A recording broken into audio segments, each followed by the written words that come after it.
ಧರ್ಮಕ್ಷೇತ್ರೇ ಕುರುಕ್ಷೇತ್ರೇ ಸಮವೇತಾಯೇ ಸವಃ ಮಾಮಕಾಃ ಪಾಂಡವಾಶ್ಚೈವ ಕಿಮಕುರ್ವತ ಸಂಜಯ ದೇವಂ ನಾರಾಯಣಂ ನತ್ವಾ ಸರ್ವದೋಷವಿವರ್ಜಿತಂ ಪರಿಪೂರ್ಣಂ ಗುರುಂ ಸ್ಯಾನ್ ಗೀತಾರ್ಥಂ ವಕ್ಷ್ಯಾಮಿ ದೇಶತಃ ಸಮಸ್ತಗುಣಸಂಪೂರ್ಣಂ ಸರ್ವದೋಷವಿವರ್ಜಿತಂ ನಾರಾಯಣಂ ನಮಸ್ಕೃತ್ಯ ನರಂ ಚೈವ ನರೋತ್ತಮಂ ದೇವೀಂ ಸರಸ್ವತೀಂ ವ್ಯಾಸಂ ತತೋ ಜಯಮುದೀರಯೇ ಸಮಸ್ತಗುಣಸಂಪೂರ್ಣಂ ಸರ್ವದೋಷವಿವರ್ಜಿತಂ ನಾರಾಯಣಂ ನಮಸ್ಕೃತ್ಯ ಗೀತಾತಾತ್ಪರ್ಯಮುಚ್ಯತೆ ಗುಣಗಣನಿಲಯಂ ಪತಿಂ ರಮಾಯಾಃ ಜಗದಘದಹನಂಚ ವಾಸವೀಸೂನುಂ ಮುನಿಕುಲತಿಲಕಂಚ ಪೂರ್ಣಬೋಧಂ ಗುರುಮಪಿ ಪರಮಂ ಗುರುಂಚ ಮೇ ವಂದೇ ಲಕ್ಷ್ಮೀನಾರಾಯಣಂ ನತ್ವಾ ಪೂರ್ಣಬೋಧಾದಿಕಾನ್ ಗುರೂನ್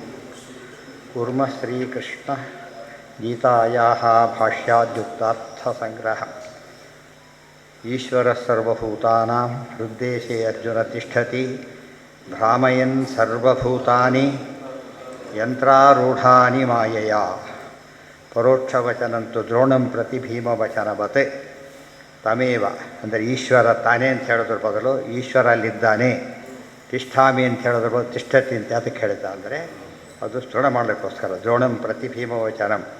ಅಲ್ಲಿ ಹೇಗೆ ಅಶ್ವತ್ಥಾಮ ಹತ ಅಂತ ಹೇಳಿದರು, ನಿಮ್ಮ ಮಗ ಹತ ಅಂತ ಹೇಳಲಿಲ್ಲ, ಅಶ್ವತ್ಥಾಮ ಹತ ಅಂತ ಹೇಳಿದರು. ಅದೇ ರೀತಿಯಲ್ಲಿ ಪರೋಕ್ಷ ವಚನ ಉದ್ದೇಶ ಏನು ಅಂದರೆ ನಿಶ್ಚಿತಾರ್ಥ ಹೇಳ್ತಕ್ಕಂಥ ಉದ್ದೇಶ ಅದರಲ್ಲಿದೆ. ನಿನ್ನಾಯ್ತದೆಲ್ಲ. ತಮೇವ ಶರಣಂ ಗಚ್ಚ ಸರ್ವಭಾವೇನ ಭಾರತ ತತ್ಪ್ರಸಾದಾತ್ ಪರಾಂ ಶಾಂತಿಂ ಸ್ಥಾನಂ ಪ್ರಾಪ್ಸ್ಯಸಿ ಶಾಶ್ವತಂ ಇತಿ ತೇ ಜ್ಞಾನಮಾಖ್ಯಾತಂ ಗುಹ್ಯಾದ್ ಗುಹ್ಯತರಂ ಮಯಾ ವಿಮೃಶ್ಯ ಏತದಶೇಷೇಣ ಯಥೇಚ್ಛಸಿ ತಥಾ ಕುರು. ಸರಿಯಾಗಿ ವಿಮರ್ಶೆ ಮಾಡಿಬಿಟ್ಟು ಆಮೇಲೆ ಇಷ್ಟ ಬಂದಂತೆ ಮಾಡು ಅಂತ ಒಂದು ಅರ್ಥ. ಆದರೆ ಇಷ್ಟು ಹೇಳಿದ್ದೇನೆ ಸರಿ ಯೋಚನೆ ಮಾಡು, ಇಷ್ಟ ಬಂದಾಗ ಮಾಡು ಅಂತ ಹೇಳೋದು ಆಕ್ಷೇಪ. ಎರಡು ಅರ್ಥವೇ ಆಕ್ಷೇಪ ಬೇಕಾದ್ರೆ ಮಾಡು ಅಂತ ಹೇಳಿದರೆ ಹೋಗಿದ್ರೆ ಹೋಗ ಆ ಕಡೆ ಅಂತ ಹೇಳಿದ್ರೆ ಹೋಗಬೇಡ ಅಂತ ಅರ್ಥ. ಅದಕ್ಕೆ ನಿಗೃಹ್ಯ ಯಥೇಚ್ಛಸಿ ತಥಾ ಕುರು ಅಂತ ಹೇಳಿದಾಗ ಇಷ್ಟಪಟ್ಟಾಗ ಮಾಡು, ನೀನು ಇಷ್ಟೇ ಇಷ್ಟಿದೆ ಅಂತ ಹೇಳಿದ್ದೇನೆ, ಸ್ವಾತಂತ್ರ್ಯ ಎಲ್ಲ ಹೇಳಿ ಆಗಿದೆ, ಅರ್ಥ ಮಾಡಿಕೊಂಡು ಮಾಡು ಅಂತಾನೆ ಅದಕ್ಕೆ ಅರ್ಥ. ಈ ಮತ್ತೆ ಹೇಳ್ತಾರೆ, ಅಲ್ಲಿ ಹೇಳಿ ಸುಮ್ಮನಾಗಲಿಲ್ಲ. ಸರ್ವಗುಹ್ಯತಮಂ ಭೂಯಃ ಶೃಣು ಮೇ ಪರಮಂ ವಚಃ ಇಷ್ಟೋಪಿ ಮೇ ದೃಢಮಿತಿ ತತೋ ವಕ್ಷ್ಯಾಮಿ ತೇ ಹಿತಂ.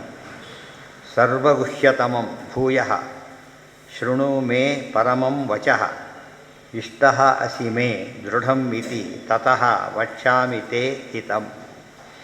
ಅರ್ಜುನ, ನೀನು ಮತ್ತೆ ಹೇಳ್ತೇನೆ ಕೇಳು. ಸರ್ವಗುಹ್ಯತಮಂ, ಗುಹ್ಯ, ಸರ್ವಗುಹ್ಯ, ಸರ್ವಗುಹ್ಯತರ, ಸರ್ವಗುಹ್ಯತಮ, ರಹಸ್ಯಗಳಲ್ಲಿ ರಹಸ್ಯ. ಗುಹ್ಯ ಅಂದರೆ ರಹಸ್ಯ, ಗುಹ್ಯತಮ ಅತ್ಯಂತ ರಹಸ್ಯ, ಸರ್ವ ಅಂದರೆ ಎಲ್ಲ ರಹಸ್ಯಗಳ ಮಧ್ಯೆ ರಹಸ್ಯ. ಅದನ್ನು ಹೇಳ್ತೇನೆ. ಭೂಯ ಹೇಳ್ತೇನೆ, ಮತ್ತೆ ಕೇಳು. ಹಿಂದೆ ಹೇಳಿದ್ದೀಯಲ್ಲ ಅಂದರೆ ಭೂಯ ಮತ್ತೆ ಹೇಳ್ತೀನಿ ಅಂತ ಹೇಳಿದ. ಇದಂ ತೇ ಗುಹ್ಯತಮಂ ಅಂತ ಹೇಳಿದ್ದಾಗಿತ್ತು ಈಗಾಗಲೇ. ಮತ್ತೆ ಹೇಗೆ ಹೇಳ್ತಾನೆ ಅಂದರೆ ಶೃಣುಮೇ ಪರಮಂ ವಚಃ. ಇದು ಪರಮಂ ವಚಃ. ಪರಮ ಅಂದರೆ ಸರ್ವಶ್ರೇಷ್ಠವಾದಂಥ ಮಾತು, ಸುನಿರ್ಣೀತವಾದ ಮಾತು, ಪರವಿದ್ಯಾ ಅಂತ ಹೇಳ್ತೀವಲ್ಲ ಹಾಗೆ. ಇಷ್ಟೋಸಿ ಮೇ ದೃಢಂ ಇತಿ. ಯಾಕೆ ಹಾಗೆಲ್ಲ ಮತ್ತೆ ಮತ್ತೆ ಹೇಳಬೇಕು ಅಂದರೆ ಮೇ ದೃಢಂ ಇಷ್ಟ ಅಸಿ, ಅದು ತುಂಬ ಪ್ರಿಯನಾಗಿರ್ತಕ್ಕಂಥವನು ನೀನು. ಆದ್ದರಿಂದ ತಥೋ ವಕ್ಷ್ಯಾಮಿ ತೇ ಹಿತಂ, ಅದಕ್ಕೆ ನೀನು ಹಿತವನ್ನು ಹೇಳ್ತಾ ಇದ್ದೇನೆ ಕೇಳು. ಇದರಿಂದ ನಮಗೇನಾಯಿತು, ಹಿತವನ್ನು ಹೇಳಬೇಕಾದ್ರೆ ಅವ್ರು ಏನಾಗಿರಬೇಕು, ಇಷ್ಟವಾಗಿರಬೇಕು. ಅದು ದೃಢಂ, ಭಾಳ ಗಟ್ಟಿಯಾಗಿ ದೃಢವಾದ ಇಷ್ಟವಾಗಿರಬೇಕು. ಅಂಥವ್ರಿಗೆ ಅತ್ಯಂತ ಹಿತವನ್ನು ಹೇಳ್ತಾರಲ್ಲ ಹಾಗೆ. ಪ್ರಿಯ ಬೇರೆ, ಹಿತ ಬೇರೆ. ತಥೋ ವಕ್ಷ ಯುದ್ಧ ಮಾಡು ಅಂತ ಹೇಳಿದ್ರೆ ಅದೇನು ಹಿತ ಪ್ರಿಯ ಅಂತ ಹೇಳಿದರೆ ಹಿತ. ಔಷಧಿ ತೊಗೊಳ್ಳೋದು ಪ್ರಿಯ ಅಲ್ಲ, ಹಿತ. ಕಹಿ ಔಷಧಿ ತೊಗೊಳ್ಳೋದಂತೂ ಭಾರಿ ಕಷ್ಟ, ಆದರೆ ಹಿತ ಅನ್ನೋ ಕಾರಣಕ್ಕೋಸ್ಕರ ತೊಗೊಳ್ತಾರೆ. ಆ ರೀತಿಯಲ್ಲಿ ಶಾಸ್ತ್ರವಾಕ್ಯಗಳು ಔಷಧಿ ಇದ್ದಾಗ ಆದ್ದರಿಂದ ಸಾಮಾನ್ಯವಾಗಿ ಹೇಗಿರುತ್ತೆ, ಸ್ವಲ್ಪ ಕಹಿನೇ. ಏಕಾಚೆ ಮಾಡಿ ಕಹಿ, ಅದೆಲ್ಲ ವ್ರತ ಮಾಡಿ ಕಹಿ ಶುರುವಾಗುತ್ತೆ ಕಹಿ. ಆದರೆ ಆ್ಯಕ್ಚುಲಿ ಏನು ಔಷಧಿ, ಆ್ಯಕ್ಚುಲಿ ಸೈಂಟಿಫಿಕಲಿ ಪ್ರೂವ್ಡ್. ಉಪವಾಸ ಔಷಧಿ, ವ್ರತ ಔಷಧಿ ಎಲ್ಲ ಔಷಧಿಗಳಾದ್ದರಿಂದ ಔಷಧಿ ಯಾವಾಗಲೂ ಕಹಿ ಇದ್ದರೆ ಸಹಜ. ಸರ್ವಗುಹ್ಯತಮಂ ಭೂಯಃ ಶೃಣು ಮೇ ಪರಮಂ ವಚಃ ಇಷ್ಟೋಸಿ ಮೇ ದೃಢಂ ಇತಿ ತತಃ. ಆ ಕಾರಣದಿಂದನೇ ವಕ್ಷ್ಯಾಮಿ ತೇ ಹಿತಂ, ನಿನಗೆ ಹಿತವನ್ನು ಹೇಳ್ತಾ ಇದ್ದೇನೆ ಕೇಳು. ಮನ್ಮನಾಭವ ಮದ್ಭಕ್ತಃ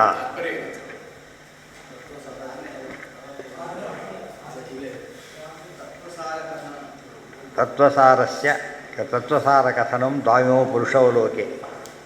ಹಿಂದೆಲ್ಲ ತತ್ವಸಾರ ಕಥನ ಆಗಿದೆ, ಮತ್ತೆ ಹೇಳ್ತಾ ಇದ್ದಾನೆ ಅಂತ ಹೇಳ್ತಾರೆ.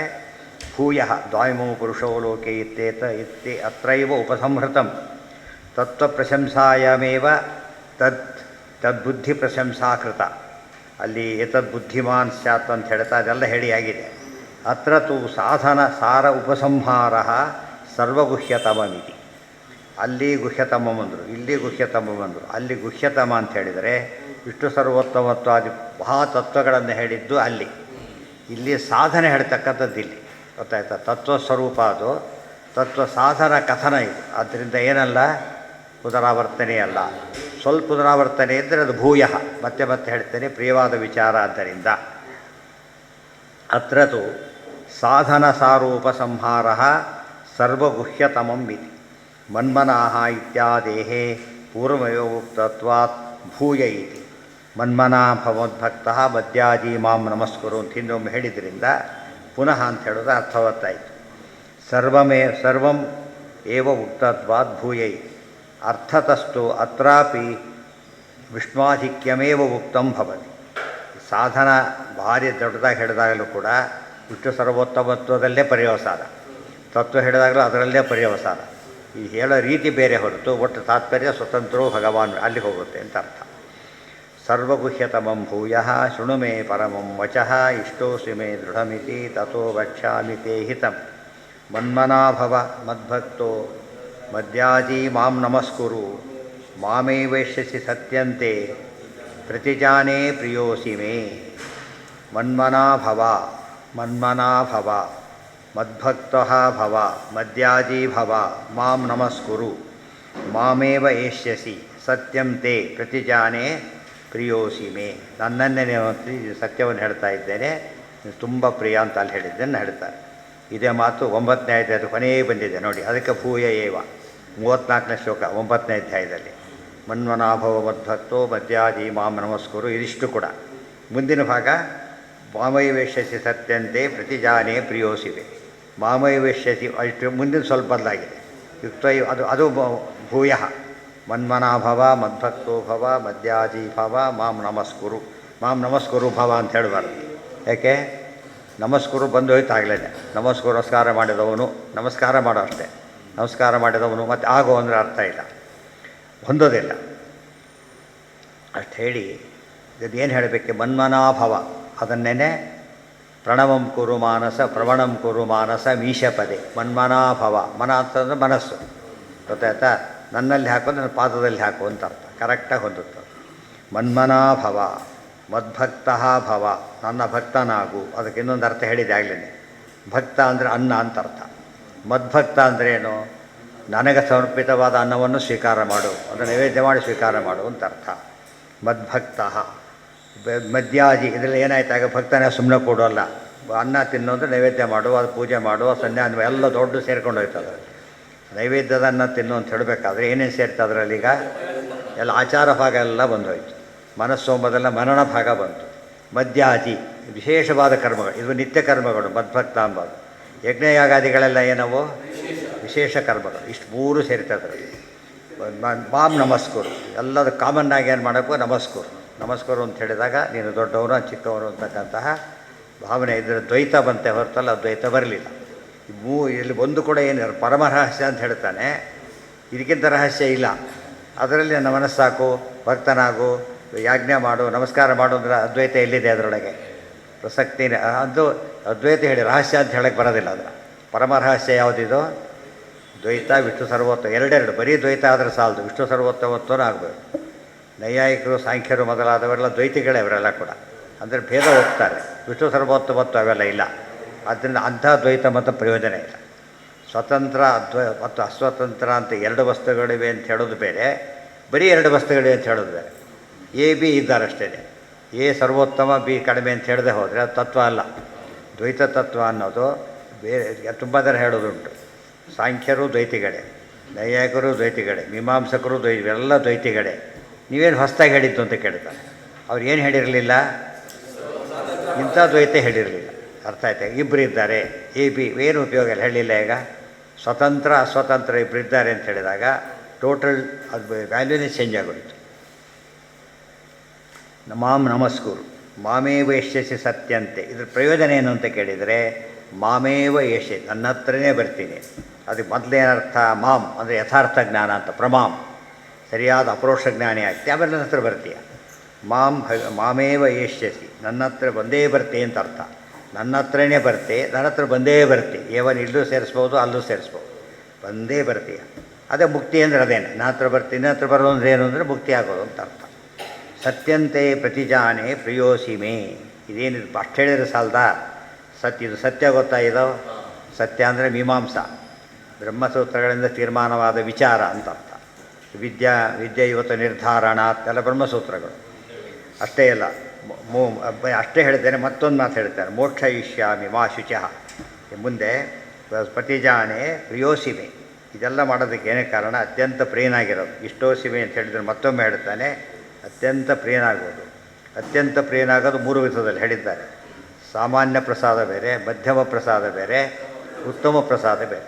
ಅಧಮ ಪ್ರಸಾದ ಅಂದ್ರೇನು, ಈ ಸ್ವರ್ಗಾದಿಗಳನ್ನು ಹೊಂದೋದು. ಇನ್ನು ಜನೋಲೋಕಾದಿ ಹೊಂದೋದು ಮಧ್ಯಮ ಪ್ರಸಾದ, ವೈಕುಂಠಕ್ಕೆ ಹೋಗೋದು ಉತ್ತಮ ಪ್ರಸಾದ. ಅದಕ್ಕೆ ಪ್ರಿಯೋಸಿ ಅಂತ 2 ಸರ್ತಿ ಹೇಳಿದ್ದರಿಂದ ಪರಮ ಪ್ರಿಯೋಸಿ ಅಂತ ಅರ್ಥ. ಪ್ರತಿಜ್ಞೆ ಮಾಡಿ ಹೇಳ್ತೇನೆ, ಪ್ರತಿಜ್ಞೆ ಮಾಡಿ ನೀನು ತಿಳ್ಕೋ ಅಂತ ಅರ್ಥ. ಪ್ರತಿಜ್ಞೆ ಅಂತ ಸತ್ಯ, ಇದು ಶಪಥ ಮಾಡಿ ಹೇಳಿ, ಸತ್ಯ ಬಂದರೆ ಸಾಕು, ಪ್ರತಿಜಾನೆ ಅಂದರೆ ಸಾಕು, ಒತ್ತು ಹೇಳ್ತಾನೆ. ಅದಕ್ಕೆ ಅದರಿಂದ ತಾನು ಭಕ್ತವತ್ಸಲ ಅಂತ ತೋರಿಸ್ಬೇಕಾಗಿದೆ, ವಿಶ್ವಾಸ ಹುಟ್ಟಿಸ್ಬೇಕಾಗಿದೆ. ಅದಕ್ಕೆ ಮತ್ತೆ ಮತ್ತೆ ಹೇಳ್ತಿದ್ದಾನೆ. ಮತ್ತೆ ಹೇಳೋದ್ರಿಂದ ದ್ವೈತ ಕನ್ಫರ್ಮ್ ಆಯ್ತು. ಮತ್ತೆ ಗೊತ್ತಾಯ್ತಾ, ಅದ್ವೈತ ಇಲ್ಲಾರ ಅಕಸ್ಮಾತ್ ಕಂಡ್ರೆ ಅಪೆರೆಂಟ್, ಅದು ಅಪೆರೆಂಟ್ ಅಂದಮೇಲೆ ಒತ್ತು ಹೇಳೋದಿಲ್ಲ ಯಾರು. ಅಪೆರೆಂಟ ಸರಿಯಾಗಿದ್ದಾಗ ಏನು ಮಾಡ್ತಾರೆ, ಅದನ್ನು ಆಗೋದಕ್ಕೆ ಸ್ಟ್ರೆಸ್ ಮಾಡ್ತಾರೆ. ಆದ್ದರಿಂದ ಪ್ರತಿಜಾನೇ ಪ್ರಿಯೋಸಿಮೆ ಸರ್ವಧರ್ಮಾನ್ ಪರಿತ್ಯಜ್ಯ ಮಾಮೇಕಂ ಶರಣಂ ವ್ರಜ ಅಹಂ ತ್ವಾ ಸರ್ವಪಾಪೇಭ್ಯೋ ಮೋಕ್ಷಯಿಷ್ಯಾಮಿ ಮಾ ಶುಚಃ. ಸರ್ವಧರ್ಮಾನ್ ಪರಿತ್ಯಜ್ಯ ಮಾಂ ಏಕಂ ಶರಣಂ ವ್ರಜ ಅಹಂ ತ್ವಾ ಸರ್ವಪಾಪೇಭ್ಯ ಮೋಕ್ಷಯಿಷ್ಯಾಮಿ ಮಾ ಶುಚಃ. ಇಷ್ಟೆಲ್ಲ ಹೇಳಿ ಮತ್ತೆ ಕನ್ಫ್ಯೂಷನ್ ಕ್ರಿಯೇಟ್ ಆಗೋದು ನೋಡೋದಕ್ಕೆ. ಎಲ್ಲ ಧರ್ಮ ಬಿಟ್ಟುಬಿಡು, ನಾನು ಶರಣ ಹೊಂದ್ಬಿಡು ಸಾಕು. ಇದು ಏನಾಯ್ತು ಉಳಿದವರಿಗೆ, ಅದೇ ಕೆಲಸ ಮಾಡಿರೋದು ಈಗ ಅಂತ ಹೇಳಿದರೆ ಅದೇ ಕೆಲಸ ಮಾಡಿದ್ದೇವೆ, ನಾವು ಮುಕ್ತನಾಗ್ತೇವೆ ಅಂತ ಹೇಳಿದ್ರು. ಆ ಅರ್ಥ ಯಾಕಲ್ಲ ಹೇಳಿರೋಣಂತೆ. ಎಲ್ಲ ಧರ್ಮ ಬಿಟ್ಟುಬಿಡು ಮುಕ್ತರಾಗ್ತೇವೆ ಎಂಬ ಅರ್ಥ ಯಾಕೆ ಮಾಡಬಾರ್ದು? ಅಲ್ಲ, ಅದಾಗಿದ್ದಷ್ಟು ಮುಕ್ತಿಯಾಗಿರ್ಬೇಕಾಗಿತ್ತು ನಮಗೆ. ಯಾಕೆ ಧರ್ಮ ಬಿಟ್ಟಾಗಿರೋದ್ರಿಂದ ಈಗಾಗಲೇ ಮುಕ್ತಿ ಆಗಿಲ್ಲ ಅಂದರೆ ಏನರ್ಥ? ಅರ್ಥ ಅಲ್ಲ ಅಂತ, ಬೇರೆ ಅರ್ಥನೇ ಇರಬೇಕಂತೆ. ಹಾಂ, ಅದೆಲ್ಲ ಹೇಳ್ತಾರೆ, ಅದೇ ಹೇಳ್ತಾರೆ. ಈಗ ಸರ್ವಧರ್ಮಗಳು ಅಂದರೆ ಯಾವುದೀಗ ಮಾಮೇಕಂ ಶರಣಂ ವ್ರಜ ಇದೆ. ಈ ಧರ್ಮಕ್ಕೆ ವಿರುದ್ಧವಾದ ಎಲ್ಲ ಧರ್ಮ ಬಿಟ್ಬಿಡು, ನನ್ನನ್ನು ಶರಣ ಹೊಂದು. ಇದು ವಿರುದ್ಧವಾದ ಎಲ್ಲ ಧರ್ಮವನ್ನು ಬಿಟ್ಬಿಡು, ಅದು ಒಂದು ಪಾಯಿಂಟ್. ಎಲ್ಲ ಧರ್ಮಗಳನ್ನು ಬಿಡೋದು ಅಂದರೆ ಅದರ ಫಲವನ್ನು ಬಿಡೋ ಇನ್ನೊಂದು ಅರ್ಥ. ಎಲ್ಲ ಇಲ್ಲೇ ಹೇಳ್ತಾರೆ, ಅದರ ಫಲವನ್ನು ಬಿಡು. ಈ ರೀತಿ ಹೇಳೋದ್ರಿಂದ ಮತ್ತೆ ಇನ್ನೂ ಬಿಡು ಅಂತ ಹೇಳಿದರೆ ಅಹಂಕಾರ ಮಮಕಾರ, ನಾನು ಮಾಡ್ತೇನೆ ಅಭಿಮಾನ ಬಿಟ್ಟು ಕರ್ತವ್ಯ ಕರ್ಮವನ್ನು ಮಾಡು. ಇವೆಲ್ಲ ಸೇರಿಸಿ ಹೇಳಿದ್ದೆ ಹೊರತು ಧರ್ಮ ಬಿಡು ಅಂತ ಅರ್ಥ ಅಲ್ಲ. ಅದಕ್ಕೆ ಅದು ಸರ್ವಧರ್ಮ ಬೇರೆ ಹೇಳಿಬಿಟ್ಟಿದ್ದಾರೆ. ಸರ್ವಧರ್ಮಗಳು ಬಿಡೋದು ಅರ್ಥ ಆಗೋದೇ ಇಲ್ಲ, ಈ ಅರ್ಥ ಹೇಳಬೇಕು. ಆ್ಯಕ್ಚುಲಿ ಹೇಳ್ತಾನೆ ಡಾಕ್ಟ್ರು, ಏನೇ ಔಷಧಿ ಎಲ್ಲ ಹೇಳ್ತಾನೆ, ಇದೆಲ್ಲ ಬಿಸಾಕಿಬಿಡು, ಇದೊಂದು ತಗೋ ಸಾಕು ಅಂತ ಹೇಳ್ತಾನೆ. ಅವನು ತಿಂಗಳು ಬಿಟ್ಟು ಬಂದಾಗ ಇನ್ನೂ ಹೋಪ್ಲೆಸ್ ಆಗಿದ್ದಾನೆ. ಯಾಕೆ ಇದೊಂದೇ ತಗೋತೀವಿ, ಊಟ ತಿಂಡಿ ಬಿಟ್ಬಿಟ್ಟಿದ್ದಾನೆ, ಅದು ಒಂದೇ ತೊಗೋತಿದ್ದಾನೆ. ಔಷಧಿಯಲ್ಲಿ ಅದೊಂದು ತಗೋ ಅಂತ ಅರ್ಥ, ಎಲ್ಲ ಬಿಡೋ ಅಂತ ಅರ್ಥ. ಔಷಧಿ ಮಾತ್ರ ಇದೊಂದೇ ತಗೋ ಅಂತ ಹೇಳಿದರೆ ಎಲ್ಲ ಬಿಟ್ಟು ಮುಸುರು ಬಿಟ್ಟಿಲ್ಲ ಸಣ್ಣದಾಗಿ. ಇಷ್ಟು ಮೂರ್ಖರಿರ್ತಾರಲ್ಲ, ಹಾಗಾಗಬಾರ್ದು. ಇದು ಒಂದೇ ತಗೋ, ಔಷಧಿಯಲ್ಲಿ ಇದೊಂದೇ ತಗೋ ಅಂತ ಅರ್ಥನೇ ಹೊರತು ಉಳಿದೆಲ್ಲ ಏನಲ್ಲ. ಅಲ್ಲಿ ಅದಕ್ಕೊಂದು ಇದರಲ್ಲಿ ಒಂದು ಮಾತಿದೆ ಸೈಕಾಲಜಿಯಲ್ಲಿ, ಪಬ್ಲಿಕ್ ಅನ್ನೋ ಪದ ಹೇಗೆ ಉಪಯೋಗಿಸ್ಬೇಕು ಅಂತೇಳಿ. Public, all are united. All ಶಬ್ದಕ್ಕೆ ಎಷ್ಟು ಅರ್ಥ ಇದೆ ಗೊತ್ತಾ? ಬರೀ ಆಬ್ಸಲ್ಯೂಟ್ ತೊಗೊಂಡ್ಬಿಟ್ರೆ ಎಲ್ಲರೂ ಒಂದು ಜಗತ್ತಲ್ಲಿ ಎಲ್ಲರೂ ಆಗಿಬಿಡ್ಬೇಕು, ಹಾಗೆ ತೊಗೊಳೋದಿಲ್ಲ. ಈ ಸಂಸ್ಥೆ ಎಲ್ಲರೂ ಬನ್ನಿ, ಅದು ಕಡಿಮೆ ಆಗೋಯ್ತು. ಹಾಗೆ ಗೊತ್ತಾಯ್ತಾ? ಬರೀ ನೀವು ಬನ್ನಿ, ಅದು ಹೇಳುತ್ತೆ ನೀವು ಬನ್ನಿ, ಮನೆಯವರೆಲ್ಲ ಅಲ್ಲ, ನೀವು ಅಷ್ಟೇ ಮಾತ್ರ ಅಂತ ಅರ್ಥ. ನೀವು ಬನ್ನಿ ಅಂತ ಸ್ಟ್ರೆಸ್ ಮಾಡೋದು. ಎಲ್ಲ ಶಬ್ದಕ್ಕೆ ರಿಲೇಟಿವ್ ಮೀನಿಂಗ್ ಇದೆ, ಗೊತ್ತಾಯ್ತಾ? ಹಾಗೆ ಇದು ರಿಲೇಟಿವ್ ಮೀನಿಂಗ್ ಇದೆ. ಯಾವುದಿದು? ಇದಕ್ಕೆ ವಿರುದ್ಧವಾದ ಎಲ್ಲ ಧರ್ಮಗಳನ್ನು ಬಿಟ್ಟುಬಿಡು, ಮತ್ತು ಎಲ್ಲ ಧರ್ಮ ಫಲಗಳನ್ನು ಬಿಟ್ಟುಬಿಡು, ಮತ್ತು ಸಾಮಾನ್ಯ ಕಾರಣ ಯಾವ ಧರ್ಮ ತಲೆಯಲ್ಲಿ ಹಾಕ್ಕೊಳ್ಳೋಕೆ ಹೋಗಬೇಡ. ನಿಜವಾದ ಧರ್ಮ ಇದು ಒಂದೇ. ಭಾಗವತ ಧರ್ಮ ಬಿಟ್ಟು ಉಳಿದ ಎಲ್ಲ ಧರ್ಮಗಳನ್ನು ಬಿಟ್ಟುಬಿಡು. ಅದನ್ನೇ ತದಲಂ ಬಹುಲೋಕ ವಿಚಿಂತನಯ. ಇದಕ್ಕೆ ಅರ್ಥ ಲೋಕ ಅಂದ್ರೇನು? ಶಾಸ್ತ್ರ. ಸರ್ವಲೋಕ ಅಂದ್ರೇನು? ಏನೇನು ಶಾಸ್ತ್ರ ಓದಬೇಡ, ಇದು ಸರಿಯಾದ ಶಾಸ್ತ್ರ ಓದಷ್ಟೇ. ಕಂಡು ಪುಸ್ತಕ ಓದಬೇಡ, ಟೆಕ್ಸ್ಟ್ ಬುಕ್ ಮಾತ್ರ ಓದು ಅಂತಾರಲ್ಲ ಹಾಗೆ. ಯಾರೋ ಓದ್ತಾ ಕೂತಿರ್ತಾನೆ, ಫೇಲ್ ಆಗಿಬಿಟ್ಟೆ. ಓದಿ ಯಾಕೆ ಫೇಲ್ ಅಂದರೆ ಕತೆ ಪುಸ್ತಕ ಓದ್ತಾ ಕೂತಿದ್ದ ನಾವು. ಓದ್ತಿರೋದು ಹೌದು, ಯಾವುದದು ಅದು ಸೀರಿಯಸ್ ಬೇರೆ ಓದ್ತೀವಿ, ನೋಟ್ಸ್ ಬೇರೆ ಮಾಡ್ಕೊಂಡು ಕೂತಿದ್ದೆ. ಏನು ಉಪಯೋಗ ಇಲ್ಲ. ಅದರ ಕೆಲಸ ಯಾವುದಕ್ಕೆ ಮಾಡಬೇಕು ಸಾಕಾಗಿತ್ತು? ಟೆಕ್ಸ್ಟೇ ಮಾಡಿದರೆ ಪಾಸ್ ಆಗ್ತಿಲ್ಲ. ಅದು ಬರೀ ಓದಿಗೆ ಅರ್ಥ ಇಲ್ಲ. ಓದು ಅಂದರೆ ಟೆಕ್ಸ್ಟ್ ಬುಕ್ ಓದು ಅಂತಲೇ ಅರ್ಥ. ಇಲ್ಲೂ ಕೂಡ ಇದು ಧರ್ಮನೇ ಮಾಡುವಂಥ ಅರ್ಥ. ಅಧರ್ಮನ ಬಿಟ್ಟುಬಿಡು. ಸರ್ವಧರ್ಮ ಬರೀ ತ್ಯಾಜ್ಯ ಅಲ್ಲ, ತ್ಯಕ್ತ್ವ ಅಲ್ಲ, ಪರಿತ್ಯಾಜ್ಯ. ಕದಲಂ ಬಹುಲೋಕ ವಿಚಿಂತನೆ ಪೂರ್ತಿ ಬಿಟ್ಟಾಕಿಬಿಡು. ಮಾಂ ಏಕಂ ಶರಣಂ ವ್ರಜ, ನನ್ನೊಬ್ಬನ್ನೇ ಶರಣ ಹೊಂದು, ನನ್ನೊಬ್ಬನ್ನೇ ಶರಣ ಹೊಂದು. ಇಲ್ಲೇನು ಅರ್ಥ ಬರುತ್ತಾಗ? ಉಳಿದ ಯಾವ ದೇವತೆಗಳು ಬೇಕಾಗಿಲ್ಲ. ಇಲ್ಲಿ ಮತ್ತೊಂದು ಅಪಾರ್ಥ. ಈಗ ವಾಯುದೇವರು ಬೇಕಿಲ್ಲ, ಮಹಾಲಕ್ಷ್ಮಿ ದೇವತಾ ತಾರತಮ್ಯ ಎಲ್ಲ ಹೊರಟೋಯ್ತು. ಇಲ್ಲಿ ಧರ್ಮಗಳೆಲ್ಲ ಹೋಯ್ತು, ಇಲ್ಲಿ ತತ್ವಗಳೆಲ್ಲ ಹೋಯ್ತು. ಮತ್ತು ಎಲ್ಲ ತತ್ವನೂ ಹೋಯ್ತು, ಧರ್ಮನೂ ಹೋಯ್ತು. ಏನು ಉಳಿತಿ ಇದ್ದರೆ? ಇಷ್ಟೆಲ್ಲ ಗೀತೆಗಳೇನು ಮಾಡಬೇಕು ಅಂದರೆ ಹಾಗಲ್ಲ. ಧರ್ಮ ಶಬ್ದಕ್ಕೆ ಅರ್ಥ ಹೇಳಿ ಆಯ್ತು. ಈಗ ಇನ್ನೊಂದೇನು? ಮಾಂ ಏಕಂ ಶರಣಂ ವ್ರಜ. ಮಾ ಸ್ವಾರಸ್ಯ ಇದೆ. ಮಾ ಮುಗಿತಲಿಗೆ ಮಾಂ ಶರಣಂ ವ್ರಜ. ಆಮೇಲೆ ಮಾಂ ಏಕಂ. ಮಾಂ ಏಕಂ ಅಂತ ಹೇಳಿದರೆ ಬಂದೆ ಒಂದರ್ಥ, ನಾನು ಒಬ್ಬನ್ನೇ ಅಂಥೇಳಿ ಏಕೋನೈಕ ಸವಹಕ್ಕೆ ನಾನು ಶರಣ ಹೊಂದೋದಂದರೆ ಪರಮಾತ್ಮನೇ ಸತತ ಮೇಕರೂಪಿಣಿ ಈ ರೀತಿ ಶರಣ ಹೊಂದಬೇಕೆ ಹೊರತು ಯಾವ ರೀತಿ ಹೊಂದೋದಲ್ಲ. ಬರೀ ದೇವರಿದ್ದಾನೆ ಸಾಲದು, ಈ ರೀತಿ ದೇವರಿದ್ದಾನೆ ಅಂತ ಹೇಳಿದ. ಅದು ಸರಿಯಾದ ಅರ್ಥ. ಹೇಳಿ ಬರೀ ಉಡ್ಡು ಬೇರೆ ಟೇಕ್ ಉಡ್ಡು ಅಂತ ಹೇಳೋದಾಗಿರುತ್ತೆ, ಆ ರೀತಿ ಹೇಳಬೇಕು. ಇನ್ನೊಂದು ಅರ್ಥ ಮಾ ಮುಗೀತು. ಮೇ ಮಾ ನನ್ನನ್ನು, ಮೇ ನನ್ನ, ಕಂ ಅಂದರೆ ಕ ಅಂದರೆ ವಾಯುದೇವರು. ವಾಯುದೇವರನ್ನ ಆರಾಧನೆ ಮಾಡು. ಯಾಕೆ ಹರಿ ಸರ್ವತ್ವ ವಾಯು ಜೀವೋತ್ತವಾದ್ದರಿಂದ. ಕ ಅಂದ್ರೇನು? ಕೋ ವಾಯುರುತಿ ಶಬ್ದಿತಃ. ಕೋಶಗಳಲ್ಲಿ ಕಹ ಅಂದರೆ ವಾಯುದೇವರು ಅಂತೂ ಅರ್ಥ ಇದೆ, ದೇವರು ಅಂತೂ ಅರ್ಥ ಇದೆ. ಮೇ ಕಂ ಮತ್ತು ನೀನು ಶರಣಂ ವ್ರಜ, ಇಬ್ಬರನ್ನೂ ಶರಣ ಹೊಂದಬೇಕು. ಯಾತಕ್ಕೆ? ಇವರಿಬ್ಬರು ಹರಿಸರ್ವೋತ್ತಮತ್ವ ವಾಯುಜೀವೋತ್ತಮತ್ವ ಮುಖ್ಯವಾದ್ದರಿಂದ ಬರೀ ಹರಿಸರ್ವೋತ್ತಮತ್ವ ಒಪ್ಪಿದರೂ ಕೂಡ ಸರಿಯಲ್ಲ, ಬರೀ ವಾಯುಜೀವೋತ್ತಮತ್ವ ಒಪ್ಪಿದರೂ ಸರಿಯಲ್ಲ. ಎರಡು ಒಪ್ಪಿದರೆ ಮಾತ್ರ ಪೂರ್ತಿ. ವಾಯುದೇವರು ಜೀವೋತ್ತಮ ಅಂತ ಒಪ್ಪಬೇಕಾದ್ರೆ ಉಳಿದೆಲ್ಲ ಇದ್ದಾರೆ ಅಂತ ಒಪ್ಪಬೇಕಲ್ಲ. ಹರಿ ಸರ್ವೋತ್ತಮ ಅಂತ ಹೇಳ್ಬೇಕಾದ್ರೆ ಉಳಿದವ್ರನ್ನ ಒಪ್ಪಬೇಕಲ್ಲ. ಸೊ ಎಲ್ಲರೂ ಬಂದಿರಿ. ಈಗ ಏಕಂ ಶಬ್ದಕ್ಕೆಲ್ಲ ಏನು ಅರ್ಥ ಆಯ್ತು? ಈಗ ವಿಷ್ಣುವ್ರ ಅತ್ಯುತ್ತಮತ್ವ ದಖರ ಗುಣಗಣೈ ತತ್ರ ಭಕ್ತಿಂ ಗರಿಷ್ಠಾಂ ಆಶ್ಲಿಷ್ಠೆ ಶ್ರೀಧರಾಭ್ಯಾಂ ಅಮುಮಥ ಪರಿವಾರಾತ್ಮನ ಸೇವಕೇಶು ಯಸ್ಸಂಧತ್ತೆ ವಿರಿಂಚಿ ಶ್ವಸನ ವಿಹಗಪಾನಂತ ರುದ್ರೇಂದ್ರ ಪೂರ್ವೇ ಶ್ವಾಧ್ಯಾಯನ್ ತಾರತಮ್ಯಂ ಸ್ಫುಟಮವತಿ ಸದಾ ವಾಯುರಸ್ಮದ್ಗುರುಸ್ತವ. ಅಷ್ಟರ್ಥನೂ ಬಂತಿದ್ರೆ ಅದೇ ಯಸ್ಯ ದೇವೇ ಪರಾಭಕ್ತಿ ಯಥಾ ದೇವೇ ತಥಾ ಗುರು ತಸ್ಯೈತೆ ಕಥಿತಾ ಹ್ಯರ್ಥಾ ಪ್ರಕಾಶಂತೆ ಮಹಾತ್ಮನಃ. ಇಷ್ಟು ಅರ್ಥ ಬರುತ್ತೆ. ಇವೆಲ್ಲ ಯಾಕೆ ಅರ್ಥ ಮಾಡಬೇಕು ಅಂದರೆ ಗೀತಾ ಇದು ಸಕಲ ಶಾಸ್ತ್ರಗಳ ಸಾರ ಅಂತ ಹೇಳಿದಾಗ ಏನು ಮಾಡಬೇಕು? ಅಕ್ಷರ ಹುಡುಕ್ಬೇಕು ಅದರಲ್ಲಿ. ಇದು ಹರಿಕಥಾಂಸಲ್ಲಿ ಹೇಳಬೇಕಾದ್ರೂ ಕೂಡ ಶ್ರುತಿ ಪುರಾಣ ಸಮೂಹದೋಳು ಭಾರತ ಪ್ರತಿ ಪದಗಳೋಳು, ಬರೀ ಸಾರಾಂಶ ತಿಳ್ಕೊಳ್ಳಿ ಅಂತ ಹೇಳಿಲ್ಲ, ಪ್ರತಿ ಪದಗಳೋಳು. ನನ್ನ ಅರ್ಥ ಏನದಕ್ಕೆ? ಪದ ಅಕ್ಷರ ಎಲ್ಲ. ನೀವು ಚಿನ್ನದ ಪದ ಎಲ್ಲ ರೀತಿ ಟೆಸ್ಟ್ ಮಾಡ್ತಾರೆ. ಅದನ್ನು ಚಿನ್ನದ ತೊಗೊಂಡಾಗ ಸ್ಟೀಲ್ ತಂದೆ ಯಾರ ಕಳಿಸ್ತಾರೆ ಟೆಸ್ಟ್, ಎಂಥ ತಂದೆ ಟೆಸ್ಟ್ ಕೂಡ ಮಾಡೋದಿಲ್ಲ. ಯಾತಕ್ಕೆ? ಅದು ಮೋಸ ಆದರೆ ಏನೂ ಪ್ರಯೋಜನ ಇಲ್ಲ, ನಷ್ಟವೂ ಇಲ್ಲ. ಇದು ಹಾಗಲ್ಲ, ಸರಿಯಾಗಿದ್ದರೆ ಪ್ರಯೋಜನ ಇದೆ, ತಪ್ಪಾದರೆ ಮಾಡಿದೆ. ಅದು ಮಿಲಿಗ್ರಾಮ್ ಗಟ್ಟಲೆ ನೋಡೋದಲ್ಲ, ಇನ್ನೂ ನೋಡ್ತಾನೆ ಬಿಡೋದಿಲ್ಲ. ಯಾಕೆ? ಅದು ಮಿಲಿಗ್ರಾಮ್ ಲೆಕ್ಕ ಹೇಗೋ ಈ ಕಬ್ಬಿಣನ ಗ್ರಾಮ್ ಮಿಲಿಗ್ರಾಮ್ ನೋಡ್ತಾ ಕೂತ್ಕೊಂಡ್ರೆ ಕತೆ ಮುಗಿದೋಯ್ತು. ಯಾರೂ ನೋಡೋದಿಲ್ಲ. ಯಾಕೆ? ವೇಸ್ಟ್ ಅದು. ಎಷ್ಟು ಬೇಕೋ ಅಷ್ಟು ಲಿಮಿಟೆಡ್ ಪರ್ಪಸ್ ಅದು. ಇದು ಎಟರ್ನಲ್ ವ್ಯಾಲ್ಯೂ. ಇದಕ್ಕೆ ಬರೀ ನೋಟುಗಳಿದೆ. ಬ್ಯಾನ್ ಮಾಡಿದರೆ ಹೋಯ್ತು ಅವೆಲ್ಲ ಕೂಡ. ಯಾರು ಗೋಲ್ಡ್ ಬ್ಯಾನ್ ಮಾಡೋಂಗಿಲ್ಲ. ಬ್ಯಾನ್ ಮಾಡಿದ್ರೆ ಏನಾಗುತ್ತೆ? ಮೆಟೀರಿಯಲ್ ವ್ಯಾಲ್ಯೂ ಇದೆ ಅದಕ್ಕೆ. ಇವತ್ತು ಪೇಪರಿಗೆ ಮೆಟೀರಿಯಲ್ 2,000 ರೂಪಾಯಿ ನೋಟಿದೆ. ಮೆಟೀರಿಯಲ್ ವ್ಯಾಲ್ಯೂ ಎಷ್ಟಿದೆ ಅದಕ್ಕೆ? ಈಗ ಇಟ್ಕೊಂಡ್ರೆ ಅಪರಾಧ ಬೇರೆ ಜೊತೆಗೆ, ಪನಿಷಬಲ್ ಅಫೆನ್ಸ್ ಅದು. ಇದು ಹಾಗಲ್ಲ. ಮೆಟೀರಿಯಲ್ ವ್ಯಾಲ್ಯೂ ಎರಡೂ ಇದ್ಬಿಟ್ರೆ ನಂಬರ್ 1 ಅದು. ಬರೀ ಇದೇನು ಸೂಪರ್ ಇಂಪೋಸ್ಡ್ ವ್ಯಾಲ್ಯೂ ಅಷ್ಟೇ ಇದೆ. ನಮ್ಮ ಕನ್ವೆನ್ಷನಲ್, ಅದು ಬೇರೆ ದೇಶದಲ್ಲಿ ಅಕ್ಸೆಪ್ಟ್ ಮಾಡಬೇಕಾಗಿಲ್ಲ. ಅದನ್ನು ನಮಗೆ ಕನ್ವೆನ್ಷನಲ್, ಅದು ಕನ್ವೆನ್ಷನಲ್ ಕೋಡ್ ಎಲ್ಲ ದೇಶದಲ್ಲೂ ನಡೆಯುತ್ತೆ, ರೂಪಾಯಿ ಎಲ್ಲ ದೇಶದಲ್ಲೇ ನಡೆಯೋದಿಲ್ಲ. ಗೊತ್ತಾಯ್ತಾ? ಈ ಅರ್ಥ ಇರೋದ್ರಿಂದ ಎಂದೂ ಕೂಡ ಶಾಸ್ತ್ರವನ್ನು ಹೇಗೆ ಓದಬೇಕು?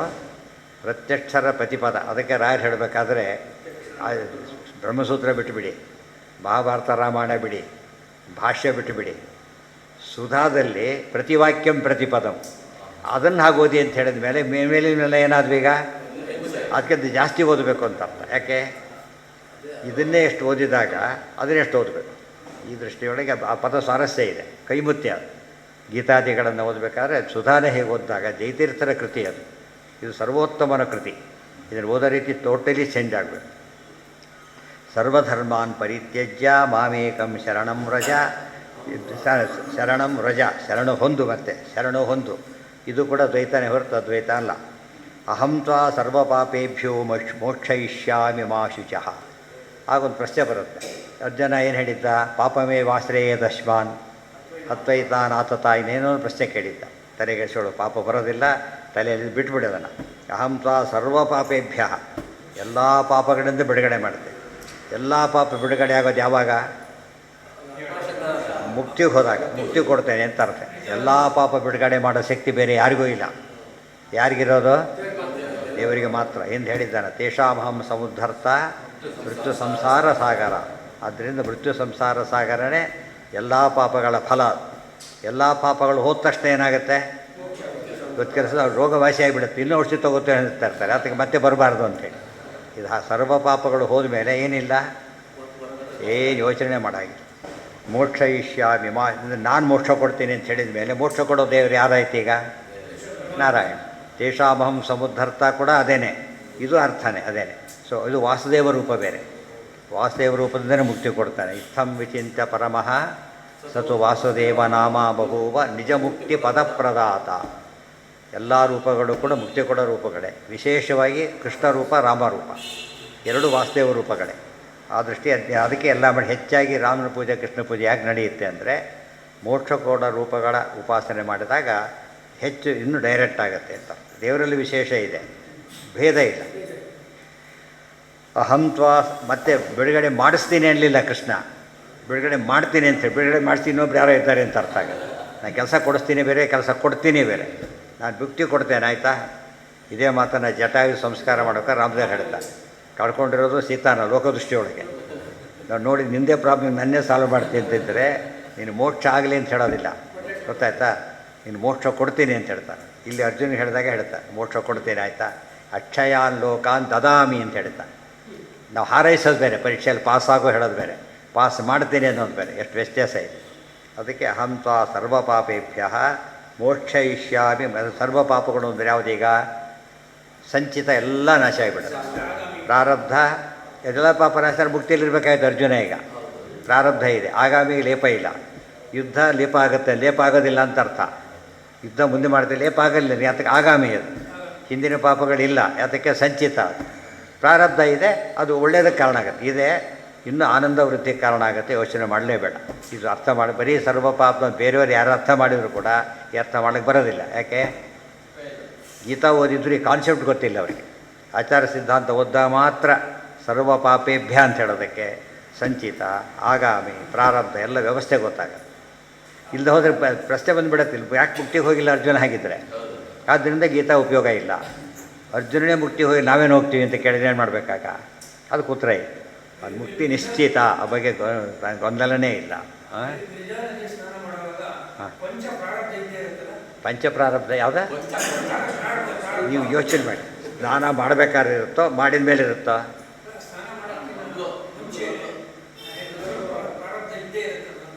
ಒಂದು ಮಾತಿದೆ, ಪ್ರಾರಬ್ಧ ಕರ್ಮ ಎಲ್ಲಿವರೆಗೆ ಇರುತ್ತೆ ಅಂತ ಹೇಳಿದ್ದಾರೆ. ಲಿಂಗದೇ ಹೋಗೋದು ಯಾವಾಗ? ವಿರಜಾತರಣ. ವಿರಜಾತರಣ ಅವಧಿ, ವಿರಜಾತರಣ ಆಗಬೇಕು. ಈಗ ಸ್ನಾನ ಕೆಳೆದಿದ್ದಾನೆ ಬೇರೆ, ಸ್ನಾನ ಮಾಡಿದ್ದಾನೆ ಬೇರೆ. ವಿರಜಾ ಸ್ನಾನ ಮಾಡಿದ್ದಾನೋ? ಇಲ್ಲ. ಸೊ ಪ್ರಾರಬ್ಧ ಇದೆ. ಮಾಡಿದ ಮೇಲೆ ಇದೆಯಾ? ಇಲ್ಲ. ಮಾಡಿ ಉಪಯೋಗ ಇಲ್ಲ ಮಾಡಿದರೆ. ಆಮೇಲೆ ಮಡಿಯಾಗದೆ ಹೋದರೆ ಸ್ನಾನ ಮಾಡಿದ ಪ್ರಯೋಜನ.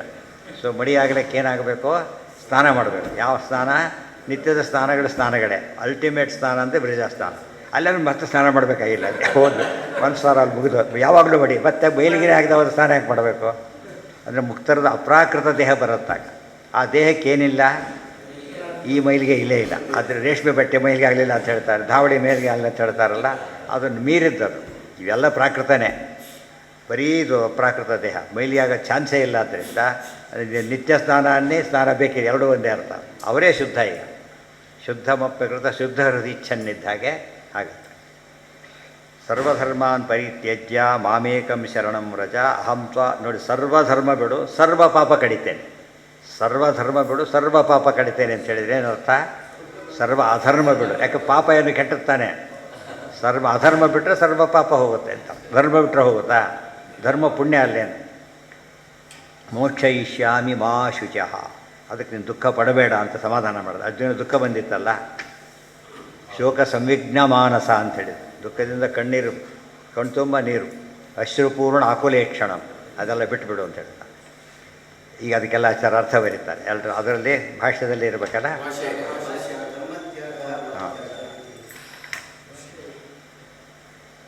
ಕರ್ಮತ್ಯಾಗ ಅಂದರೆ ಫಲತ್ಯಾಗ ಅಂತ ಅರ್ಥ. ಕರ್ಮತ್ಯಾಗ ಫಸ್ಟ್ ಅರ್ಥ ಏನು? ಫಲತ್ಯಾಗ. ಇಲ್ಲದೆ ಹೋಗಿದ್ದೆ ಇಲ್ಲ, ಹಾಗೆಲ್ಲ ಅರ್ಥ ಮಾಡಬಾರ್ದು.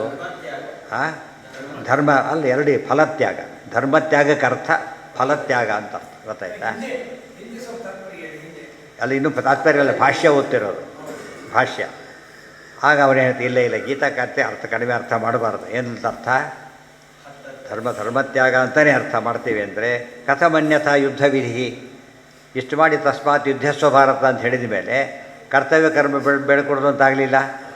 ಇಲ್ಲ, ಅರ್ಜುನ ಕೂಡ ಸರಿಯಾಗಿ ಅರ್ಥ ಮಾಡ್ಕೊಳ್ಳಿ. ಕೃಷ್ಣ ಇದು ಹೇಳಿದೆಲ್ಲ ಥ್ಯಾಂಕ್ಸ್, ಯುದ್ಧ ಬಿಟ್ಟು ಹೋಗ್ತೇನೆ ಅನ್ಬೋದು. ಇಷ್ಟೆಲ್ಲ ಹೇಳಿದ್ದಲ್ಲ ಅನುಕೂಲ ಆಯ್ತು ಅಂತ ತಿಳ್ಕೊಂಡ. ಇಲ್ಲ, ತಾನು ನಯೋತ್ಸ್ಯದ ವಿರುದ್ಧನ ಇದು ಅನುಕೂಲನೋ? ಅನುಕೂಲ ಆಗೋದ್ರೆ ನಯೋತ್ಸ್ಯ ಅಂತ ಅರ್ಜುನ ಹೇಳಿ ಸರಿಯೇ ಆಯ್ತು ಅಲ್ಲಿಗೆ. ಇಷ್ಟೆಲ್ಲ ಹೇಳಬೇಕು ಅದಕ್ಕೆ. ಆದ್ದರಿಂದ ಅಧರ್ಮ, ಯುದ್ಧ ಬಿಡೋದು ಅಧರ್ಮ, ಅದನ್ನು ಬಿಟ್ಟುಬಿಡು, ಯುದ್ಧ ಮಾಡು. ಕಥಂ ಅನ್ಯಥಾ ಯುದ್ಧ ವಿಧಿ. ಅದು ಅರ್ಜುನ ಯುದ್ಧ ಮಾಡ್ತಾನೆ ಅಷ್ಟೇ ಅಲ್ಲ, ಪೂರ್ಣವಾಗಿ ಮಾಡ್ತಾನೆ. ಎಲ್ಲ ಸಂಹಾರ ಕಾರ್ಯಗಳು ಮುಗಿದೋಗ್ಬಿಡೋದು. ಅವರು ಕೊಲ್ದಾಗಿ ಯುದ್ಧ ಮಾಡು ಅಂತ ಹೇಳೋದಿಲ್ಲ, ಕೊಲ್ಲೇಬೇಕು, ಸಂಹಾರ ಮಾಡಬೇಕಾದ್ರೆ. ಆದ್ದರಿಂದ ಯುದ್ಧ ವಿಧಿ ಇರೋದರಿಂದ ಪರಿತ್ಯಾಗ ಶಬ್ದಕ್ಕೆ ಕರ್ತವ್ಯ ಪರಿತ್ಯಾಗ ಅಂತ ಅರ್ಥ ಮಾಡಿಕೊಡೋದು. ಎಷ್ಟು ಕರ್ಮಫಲ ಇನ್ನೊಂದು ಅರ್ಥ ಸರ್ವಧರ್ಮ ಅಂದರೆ. ಈಗ ಅರ್ಜುನ ಏನೇನು ಕೇಳಿದ್ದ?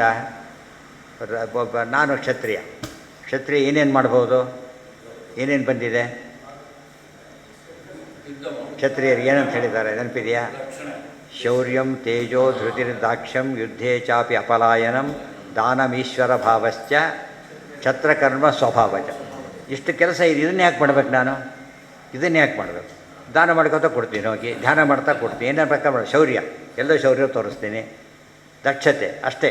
ಯುದ್ಧ ಒಂದೇ ಅಲ್ಲ, ಯುದ್ಧೇ ಪಿಚಾಪ ಒಂದು ಭಾಗ ಅಷ್ಟೇ ಅದು. ಇಷ್ಟೊಂದು ಇದೆಯಲ್ಲ ಅಂತ ಕೇಳಿ ಸರ್ವಧರ್ಮಾನ್ ಪರಿತ್ಯಜ್ಯ. ಹಿಂದೆ ಅರ್ಜುನ ಪ್ರಶ್ನೆ ಬಂದಿತ್ತಿದೆ, ಎಲ್ಲಿ ಹೇಳಿ?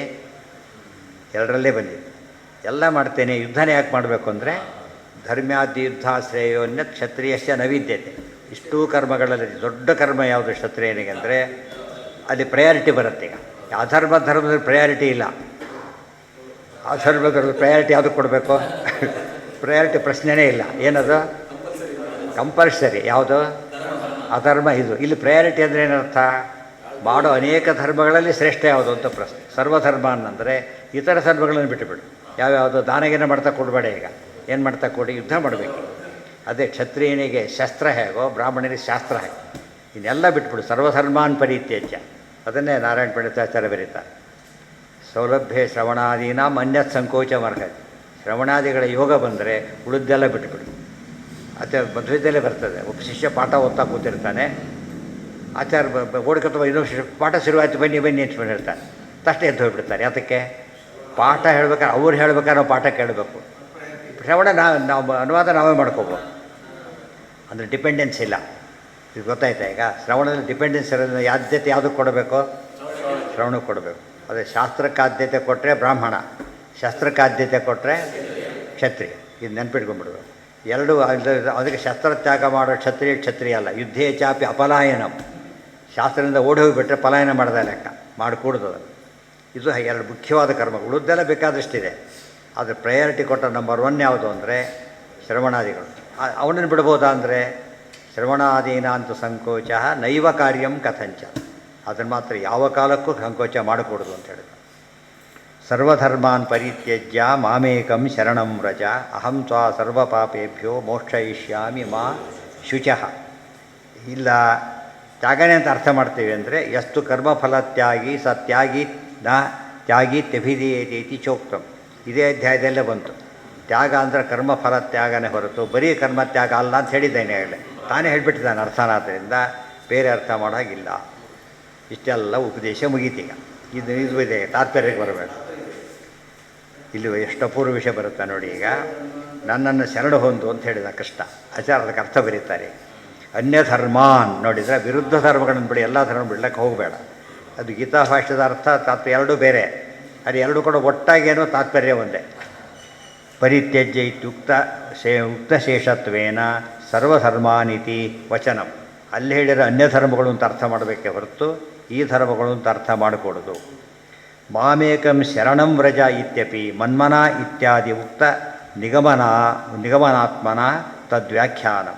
ಮಾಮೇಕಂ ಶರಣಂ ವ್ರಜ ಅನ್ನೋ ಮಾತು ಅಲ್ಲೇ ಇದೆ, ಬೇಕಾದರೆ ಹೋಗಲಿ ಬಿಡಿ, ಅಷ್ಟೇ ಅರ್ಥ ಮಾಡಿದರು ಕೂಡ ಎಲ್ಲ ಧರ್ಮ ಬಿಡಬೇಕು ಅಂತ ಆಗಲಿಲ್ಲ. ದೇವರು ಶರಣ ಹೊಂದ ಧರ್ಮ ಅಂತ ಮಾಡಬೇಕಲ್ಲ, ಆ ಧರ್ಮನ ಬಿಟ್ಟರೆ ಉಪಯೋಗನೇ. ಆ ಧರ್ಮ ಮಾಡಬೇಕು ಅಂತ ಅರ್ಥ, ಶರಣ ಹೊಂದ್ಬೇಕಾದ್ರೆ ಏನೇನು ಬೇಕೋ ಅದಿಷ್ಟು ಪಾಲನೆ ಮಾಡಬೇಕು ಅಂತ ಅರ್ಥ. ಊಟ ಮಾಡೋದು ಏನರ್ಥ? ಎಲ್ಲ ಅವಯವಗಳು ಸೇರಿಬಿಡುತ್ತೆ, ಅದರೊಳಗೆ ಎಲ್ಲ ಅಂಗಗಳು ಸೇರೋದ್ರಿಂದ ಟಿಕೆಟ್ ಪ್ರಯಾಣ ಮಾಡೋದು ಟಿಕೆಟ್ ತಗೋ ಅಂತಲೇ ಅರ್ಥ. ಆದ್ದರಿಂದ ಈ ಶ್ಲೋಕದಲ್ಲಿ ಎಲ್ಲ ಅಧರ್ಮ ಬಿಡು ಅಂತ ಅರ್ಥ ಆಯಿತು, ಧರ್ಮ ಫಲ ಬಿಡು ಅಂತ ಅರ್ಥ ಆಯಿತೆ ಹೊರತು ಏನಾಗಲಿಲ್ಲ, ಧರ್ಮನೇ ಬಿಡು ಅಂತಾಗಲಿ ಮತ್ತು ಧರ್ಮ ತ್ಯಾಗ ಮಾಡೋ ಅಂತಾಗಲಿ ಹೇಳಕ್ಕೆ ಹೊರಟಿಲ್ಲ. ಇಷ್ಟು ಹೇಳಿ ಅದು ಹೇಗೆ ಬರುತ್ತೆ ಅರ್ಥ ಅಂತ ಪ್ರಶ್ನೆ. ಈಗ ಮನ್ಮನ ಶಬ್ದದೊಳಗೆ ಮತ್ತು ಮಾಮೇಕಂ ಶರಣಂ ವ್ರಜ ಎಂಬ ಶಬ್ದದೊಳಗೆ ಅರ್ಥ ಹೇಗೆ ಬರುತ್ತೆ ಅಂದರೆ, ಶರಣಾಗತಿ ಅರ್ಥ ಹೇಳ್ತಾರೆ. ಶರಣಾಗತಿ ಅಂದರೆ ಏನು? ಮಾತು ಬೇಕಾದಷ್ಟು ಉಪಯೋಗಿಸ್ತಾರೆ, ಅದಕ್ಕೆ ಅರ್ಥ ಹೇಳ್ತಾರೆ, ಟೆಕ್ನಿಕಲ್ ಮೀನಿಂಗ್ ಬೇಕು ಅದಕ್ಕೆ, ಅದನ್ನು ಹೇಳ್ತಾರೆ. ಈಗ ಇದು ಉಪಯೋಗ ಮಾಡಿಕೊಂಡ್ರೆ ನೀವು ದ್ವಾದಶ ಸ್ತೋತ್ರ ಸರಿಯಾಗಿ ಅರ್ಥ ಆಗುತ್ತೆ. ಏನದು? ಭವಮಮ ಶರಣಂ ಬರೋದಿಲ್ಲ. ಶುಭತಮ ಕಥಾಶಯ ಪರಮಸದೋದಿತ ಜಗದೇಕ ಕಾರಣ ರಾಮ ರಮಾರಮಣ ಪ್ರಚಲಿತ ಲಯ ಜಲ ವಿಹರಣ ಶಾಶ್ವತ ಸುಖಮಯ ಮೀನ ಹೇ ಭವಮಮ ಶರಣಂ. ದಶಾವತಾರ ಸ್ತೋತ್ರ ಅದು. ಶರಣಂ ಶಬ್ದಕ್ಕೆ ಏನರ್ಥ? ಎಲ್ಲೆಲ್ಲಿ ಶರಣ ಅಂತ ಹೇಳ್ತಾರೋ ಈ ಅರ್ಥವು ಸೇರಿಸ್ಕೊಂಡು ಓದಬೇಕದು. ಸರ್ವಧರ್ಮ ಅನ್ಯಥಾ ಶರಣಂ ನಾಸ್ತಿ ತ್ವಮೇವ ಶರಣಂ ಮಮ ತಸ್ಮಾತ್ ಕಾರುಣ್ಯ ಭಾವೇನ ರಕ್ಷ ರಕ್ಷ ಶರಣ ಮತ್ತೆ ಪದ ಇದೆ. ಶರಣಾಗತಿ, ಭೀಷಣ ಶರಣಾಗತಿ ಮಾಡ್ದ, ಅದಿಷ್ಟು ಅರ್ಥ ಆಗಬೇಕಾದ್ರೆ ಇದು ಓದ್ಬಿಟ್ಟು ಓದಬೇಕಿದ್ರೆ ಆಚಾರ್ಯ ಹೇಳ್ತಾರೆ, ಸರ್ವೋತ್ತಮತ್ವ ವಿಜ್ಞಾನ ಪೂರ್ವಂ ತತ್ರ ಮನಸ್ಸದಾ ಸರ್ವಾಧಿಕ ಪ್ರೇಮಯುಕ್ತಂ ಸರ್ವಸ್ಯಾತ್ರ ಸಮರ್ಪಣಂ ಅಖಂಡಾ ತ್ರಿವಿಧಾ ಪೂಜಾ ತದ್ರತ್ಯೈವ ಸ್ವಭಾವತಃ ರಕ್ಷತೀತ್ಯೇವ ವಿಶ್ವಾಸಃ ತದೀಯೋಹಮಿತಿ ಸ್ಮೃತಿ ಶರಣಾಗತಿರೇಷಾ ಸ್ಯಾತ್ ವಿಷ್ಣು ಮೋಕ್ಷಫಲಪ್ರದ ಇತಿ ಮಹಾವಿಷ್ಣು ಪುರಾಣೇ. ಮಹಾವಿಷ್ಣು ಪುರಾಣದ ವಾಕ್ಯವನ್ನು ಉಲ್ಲೇಖ ಮಾಡ್ತಾರೆ. ಶರಣಾಗತಿ ರೇಷ, ಶರಣಾಗತಿ ಶಬ್ದಕ್ಕೆ ಅರ್ಥ ಇದು. ಏನರ್ಥ? ಸರ್ವೋತ್ತಮತ್ವ ವಿಜ್ಞಾನ ಪೂರ್ವಂ, ದೇವರನ್ನು ಶರಣ ಹೊಂದೋದು ಅಂದರೆ ಸರ್ವೋತ್ತಮತ್ವನ ಶರಣ ಹೊಂದಬೇಕೆ ಹೊರತು ಯಾವ ರೀತಿ ಹೊಂದ್ಕೊಡೋದು? ಸುಪ್ರೀಂ ಕೋರ್ಟ್ಗೆ ಹೋಗ್ತಾನೆ ಏನರ್ಥ? ಫೈನಲ್ ಡೆಸಿಷನ್ ಬರುತ್ತೆ ಅಂತ, ಫೈನಲ್ ಮತ್ತೇನು ಮಾಡ್ಲಿಕ್ಕೆ ಬರೋದಿಲ್ಲ ಆಮೇಲೆ. ಅದಕ್ಕೆ ಸರ್ವೋತ್ತಮತ್ವ ವಿಜ್ಞಾನ ಪೂರ್ವಂ. ಆ ಸರ್ವೋತ್ತಮತ್ವ ಜ್ಞಾನ ಇದೆ, ಆದರೆ ಮನಃಪ್ರದ ಅಲ್ಲಿ ಮನಸ್ಸಲ್ಲಿರಬೇಕಲ್ಲ. ಇದು ಅಂಗಡಿಯಲ್ಲಿ ಹೇಳ್ತಾರೆ ಅಂತ ತಿಳ್ಕೊಂಬೋಣ, ಇದು ಭಾರಿ ಚೆನ್ನಾಗಿದೆ, ನೀವು ಇದನ್ನು ತೊಗೊಳ್ಳಿ, ಬೇರೆ ತೋರಿಸ್ತಾನೆ, ಏನರ್ಥ ಅದಕ್ಕೆ? ಅಲ್ಲ, ಜನ ತೊಗೊಳ್ಳಿ, ಏನು ಹೇಳಬೇಕು ಅದನ್ನು? ಅದನ್ನೇ ತೊಗೊಳ್ಳಿ ಅಂತ ಹೇಳಿ, ಇದು ಭಾರಿ ಚೆನ್ನಾಗಿದೆ, ನೀವು ಮಾತ್ರ ಇದನ್ನು ತೊಗೊಳ್ಳಿ ಅಂದರೆ ನಿಮ್ಮ ಯೋಗ್ಯತೆಗೆ ಇಷ್ಟೇ ಸಾಕು, ಅದು ಬೈದಾಗ ಆಗೋದಿಲ್ಲ, ಹಾಗಾಗಬಾರ್ದು. ಅದಕ್ಕೆ ತತ್ರ ಮನಸ್ಸದ, ಮನಸ್ಸು ಅಲ್ಲೇ ಹಾಕಬೇಕು. ಹೇಗೆ ಹಾಕಬೇಕು ಅಂತ ಪ್ರಶ್ನೆ. ಸರ್ವಾಧಿಕ ಪ್ರೇಮಯುಕ್ತ, ಬೇರೆ ಯಾರಲ್ಲೂ ಅಷ್ಟು ಭಕ್ತಿ ಇರಬಾರ್ದು, ಅಷ್ಟು ಭಕ್ತಿ ದೇವರಲ್ಲಿ ಮಾಡಬೇಕು. ಅದನ್ನೇ ಮಹಾತ್ಮ್ಯ ಜ್ಞಾನಪೂರ್ವಸ್ತು ಸುದೃಢ ಸರ್ವತೋ ಅಧಿಕ ಪದದಲ್ಲೇ ಬಂದಿದೆ. ಹಾಗೆ ನಮಗೆ ದೇವರೂ ಬೇಕು ಬೇರೆನೂ ಬೇಕು ಅಂದರೆ ಹೋಯಿತು. ಸರ್ವೋತ್ತಮ ಭಕ್ತಿ ಆಗಲಿ, ದೇವರೇ ಬೇಕು ಅಂತ ಪ್ರಹ್ಲಾದರಿಗೆ ಅದೇ ಬಂತಲ್ಲ, ಹಾಳಾಗಿ ಹೋಗಲಿ, ರಾಜ್ಯನೂ ಆಡ್ತೇನೆ ಇದನ್ನು ಆಡ್ತೇನೆ ಅಂತ ಹೇಳಲಿಲ್ಲ, ನಾನು ದೇವರೇ ಬೇಕು, ಅದು ಫೈನಲ್. ಅದೇ ಸರ್ವಾಧಿಕ ಪ್ರೇಮಯುಕ್ತಂ. ಸದಾ ಅಂತ ಇದೆ, ಸದಾ ನಿರಂತರ ಅಂತ ಅರ್ಥ. ಸದಾ ಶಬ್ದಕ್ಕೆ ನಿರಂತರ. ಸರ್ವಾಧಿಕ ಪ್ರೇಮಯುಕ್ತಂ ಅಂತ ಹೇಳಿದ್ರಿಂದ ಬೇರೆಯವರಲ್ಲೂ ಭಕ್ತಿ ಮಾಡಬೇಕು ಅಂತಾಯಿತು. ಬೇರೆಯವರಲ್ಲಿ ಭಕ್ತಿ ಮಾಡಬೇಕು. ಅನಂತರ ಮಹಾಲಕ್ಷ್ಮಿ, ಅನಂತರ ಬ್ರಹ್ಮವಾಯುಗಳು, ತಾರತಮ್ಯ ಕ್ರಮದಲ್ಲಿ ಮಾಡಬೇಕು. ಅತ್ರ ಸಮರ್ಪಣಂ ಅಷ್ಟಲ್ಲ, ಎರಡನೇದು ಸರ್ವಸ್ಯ ಅತ್ರ ಸಮರ್ಪಣಂ, ಎಲ್ಲ ದೇವರಿಗೆ ಒಪ್ಪಿಸ್ಬೇಕು. ಸರ್ವೋತ್ತಮ ಅಂತ ಗೊತ್ತು ಬಂದರೆ ಯಾರಿಗೆ ಒಪ್ಪಿಸ್ಬೇಕು? ದೇವರಿಗೆ ಒಪ್ಪಿಸ್ಬೇಕು, ಅವ್ರು ಬೇರೆಯವ್ರಿಗೆ ಒಪ್ಪಿಸಾಗಿಲ್ಲ. ಮೂರನೇದು ಅಖಂಡ ತ್ರಿವಿಧಾ ಪೂಜಾ. ಈ ಮೂರು ಸೇರಿದರೆ ತ್ರಿವಿಧಾ ಪೂಜೆ ಅಂತ ಕರೀತಾರೆ. ಒಂದು ಜ್ಞಾನ, ಇನ್ನೊಂದು ಭಕ್ತಿ, ಮೂರನೇ ಸಮರ್ಪಣ. ಜ್ಞಾನ ಭಕ್ತಿ ಸಮರ್ಪಣ ಮೂರು ಸೇರಿ ಏನಾಯ್ತದೋ ಅಖಂಡ ಪೂಜೆ ಅಂತ ಕರೀತಾರೆ. ಅಖಂಡ ಪೂಜೆ ಒಂದು ತಪ್ಪಿದ್ರೆ ಏನಾಗುತ್ತದೋ ಒಂದು ಪಾರ್ಟ್ ಹೋಯ್ತಾರೆ. ಅದಕ್ಕೆ ಅಖಂಡ ತ್ರಿವಿಧಾ ಪೂಜಾ ತದ್ರತ್ಯೈವ ಸ್ವಭಾವತಃ. ಇದನ್ನು ಭಯದಿಂದ ಮಾಡಿಕೊಡೋದು. ಇವತ್ತು ಯಾಕೆ ಕಳ್ಳತನ ಮಾಡಬೇಕು? ಪೊಲೀಸ್ ಹಿಡ್ಕೊಂಡು ಹೋಗ್ತಾರೆ ಅಂತ ಹೇಳಿದ. ಈ ಉತ್ತರ ಹೇಗಿದೆ? ಇನ್ನೊಬ್ರು ಹೇಳಿದ ಕಳ್ತ ಯಾಕೆ ಮಾಡಬೇಕು ಅಂತ ಕೇಳಿದವು. ಗೊತ್ತಾಯ್ತಾ? ಯಾಕೆ ಮಾಡಬೇಕು? ಇವನು ಕಳ್ತನ ಯಾಕೆ ಬಿಟ್ಟಿದ್ದಾನೆ ಅಂದರೆ ಹಿಡ್ಕೊಂಡೋಗಿ ಭಯಕ್ಕೆ ಬಿಟ್ಟಿದ್ದಾನೆ ಹೊರತು ಇದ್ರ ಭಾಳ ತಯಾರು ಅಂತ ಅರ್ಥ. ಇವತ್ತು ಎಷ್ಟೋ ಜನಗಳು ಕಳ್ಳರಾಗೋದಕ್ಕೆ ಏನು ಕಾರಣ ಅಂದರೆ ಕಾನೂನು ಭಯ ಇದೆ. ಕೃತಯುಗದಲ್ಲಿ ಹಾಗಿರಲಿಲ್ಲ. ಹೇಗಿರ್ತಿದ್ರು ಅವರು? ಸ್ವಭಾವತಃ ಅದನ್ನು ಹೇಳ್ತಾರೆ, ಸ್ವಭಾವತಃ ಆಗಿರಬೇಕು. ಅಲ್ಲಿ ಬಿದ್ದಿದೆ ನಮ್ಮದಲ್ಲ, ತೊಗೊಳಕ್ಕೆ ಸಾಧ್ಯನೇ ಇಲ್ಲ. ನಮಗೆ ಬೇಕಿದೆ ಆ್ಯಕ್ಚುಲಿ, ಡೆಸಿಟಿ ಇದೆ, ಅದು ನಮ್ಮದಲ್ಲ, ತೊಗೊಳೋದಿಲ್ಲ. ಇದೇನಿದು? ಇದು ಧರ್ಮಾಚರಣೆ ಹೊರತು ಬೇರೆ ರೀತಿ ಮಾಡಿದ್ರಲ್ಲ. ತ್ರಿದ್ವಿಧಾ ಪೂಜಾ ತದ್ರತ್ತೈವ ಸ್ವಭಾವತಃ ಮಾಡಬೇಕು. ಮೊದಲು ಭಯ ಇರ್ತದೆ, ದೇವ್ರ ಕೈ ಮುರಿತಾನೆ, ಕಾಲು ಮುರಿತಾನೆ ಹೇಳ್ತಿರ್ತಾರೆ. ಅದು ಚಿಕ್ಕ ಮಕ್ಕಳಿಗೆ ಹೇಳ್ಬೇಕಾದ್ರೆ ಭಯ ಹುಟ್ಟಿಸ್ಲಿಕ್ಕೋಸ್ಕರ. ಅದು ದೊಡ್ಡವರ ಮೇಲೆ ಪ್ರಶ್ನೆ ಬರೋದಿಲ್ಲ. ಯಾತಕ್ಕೆ?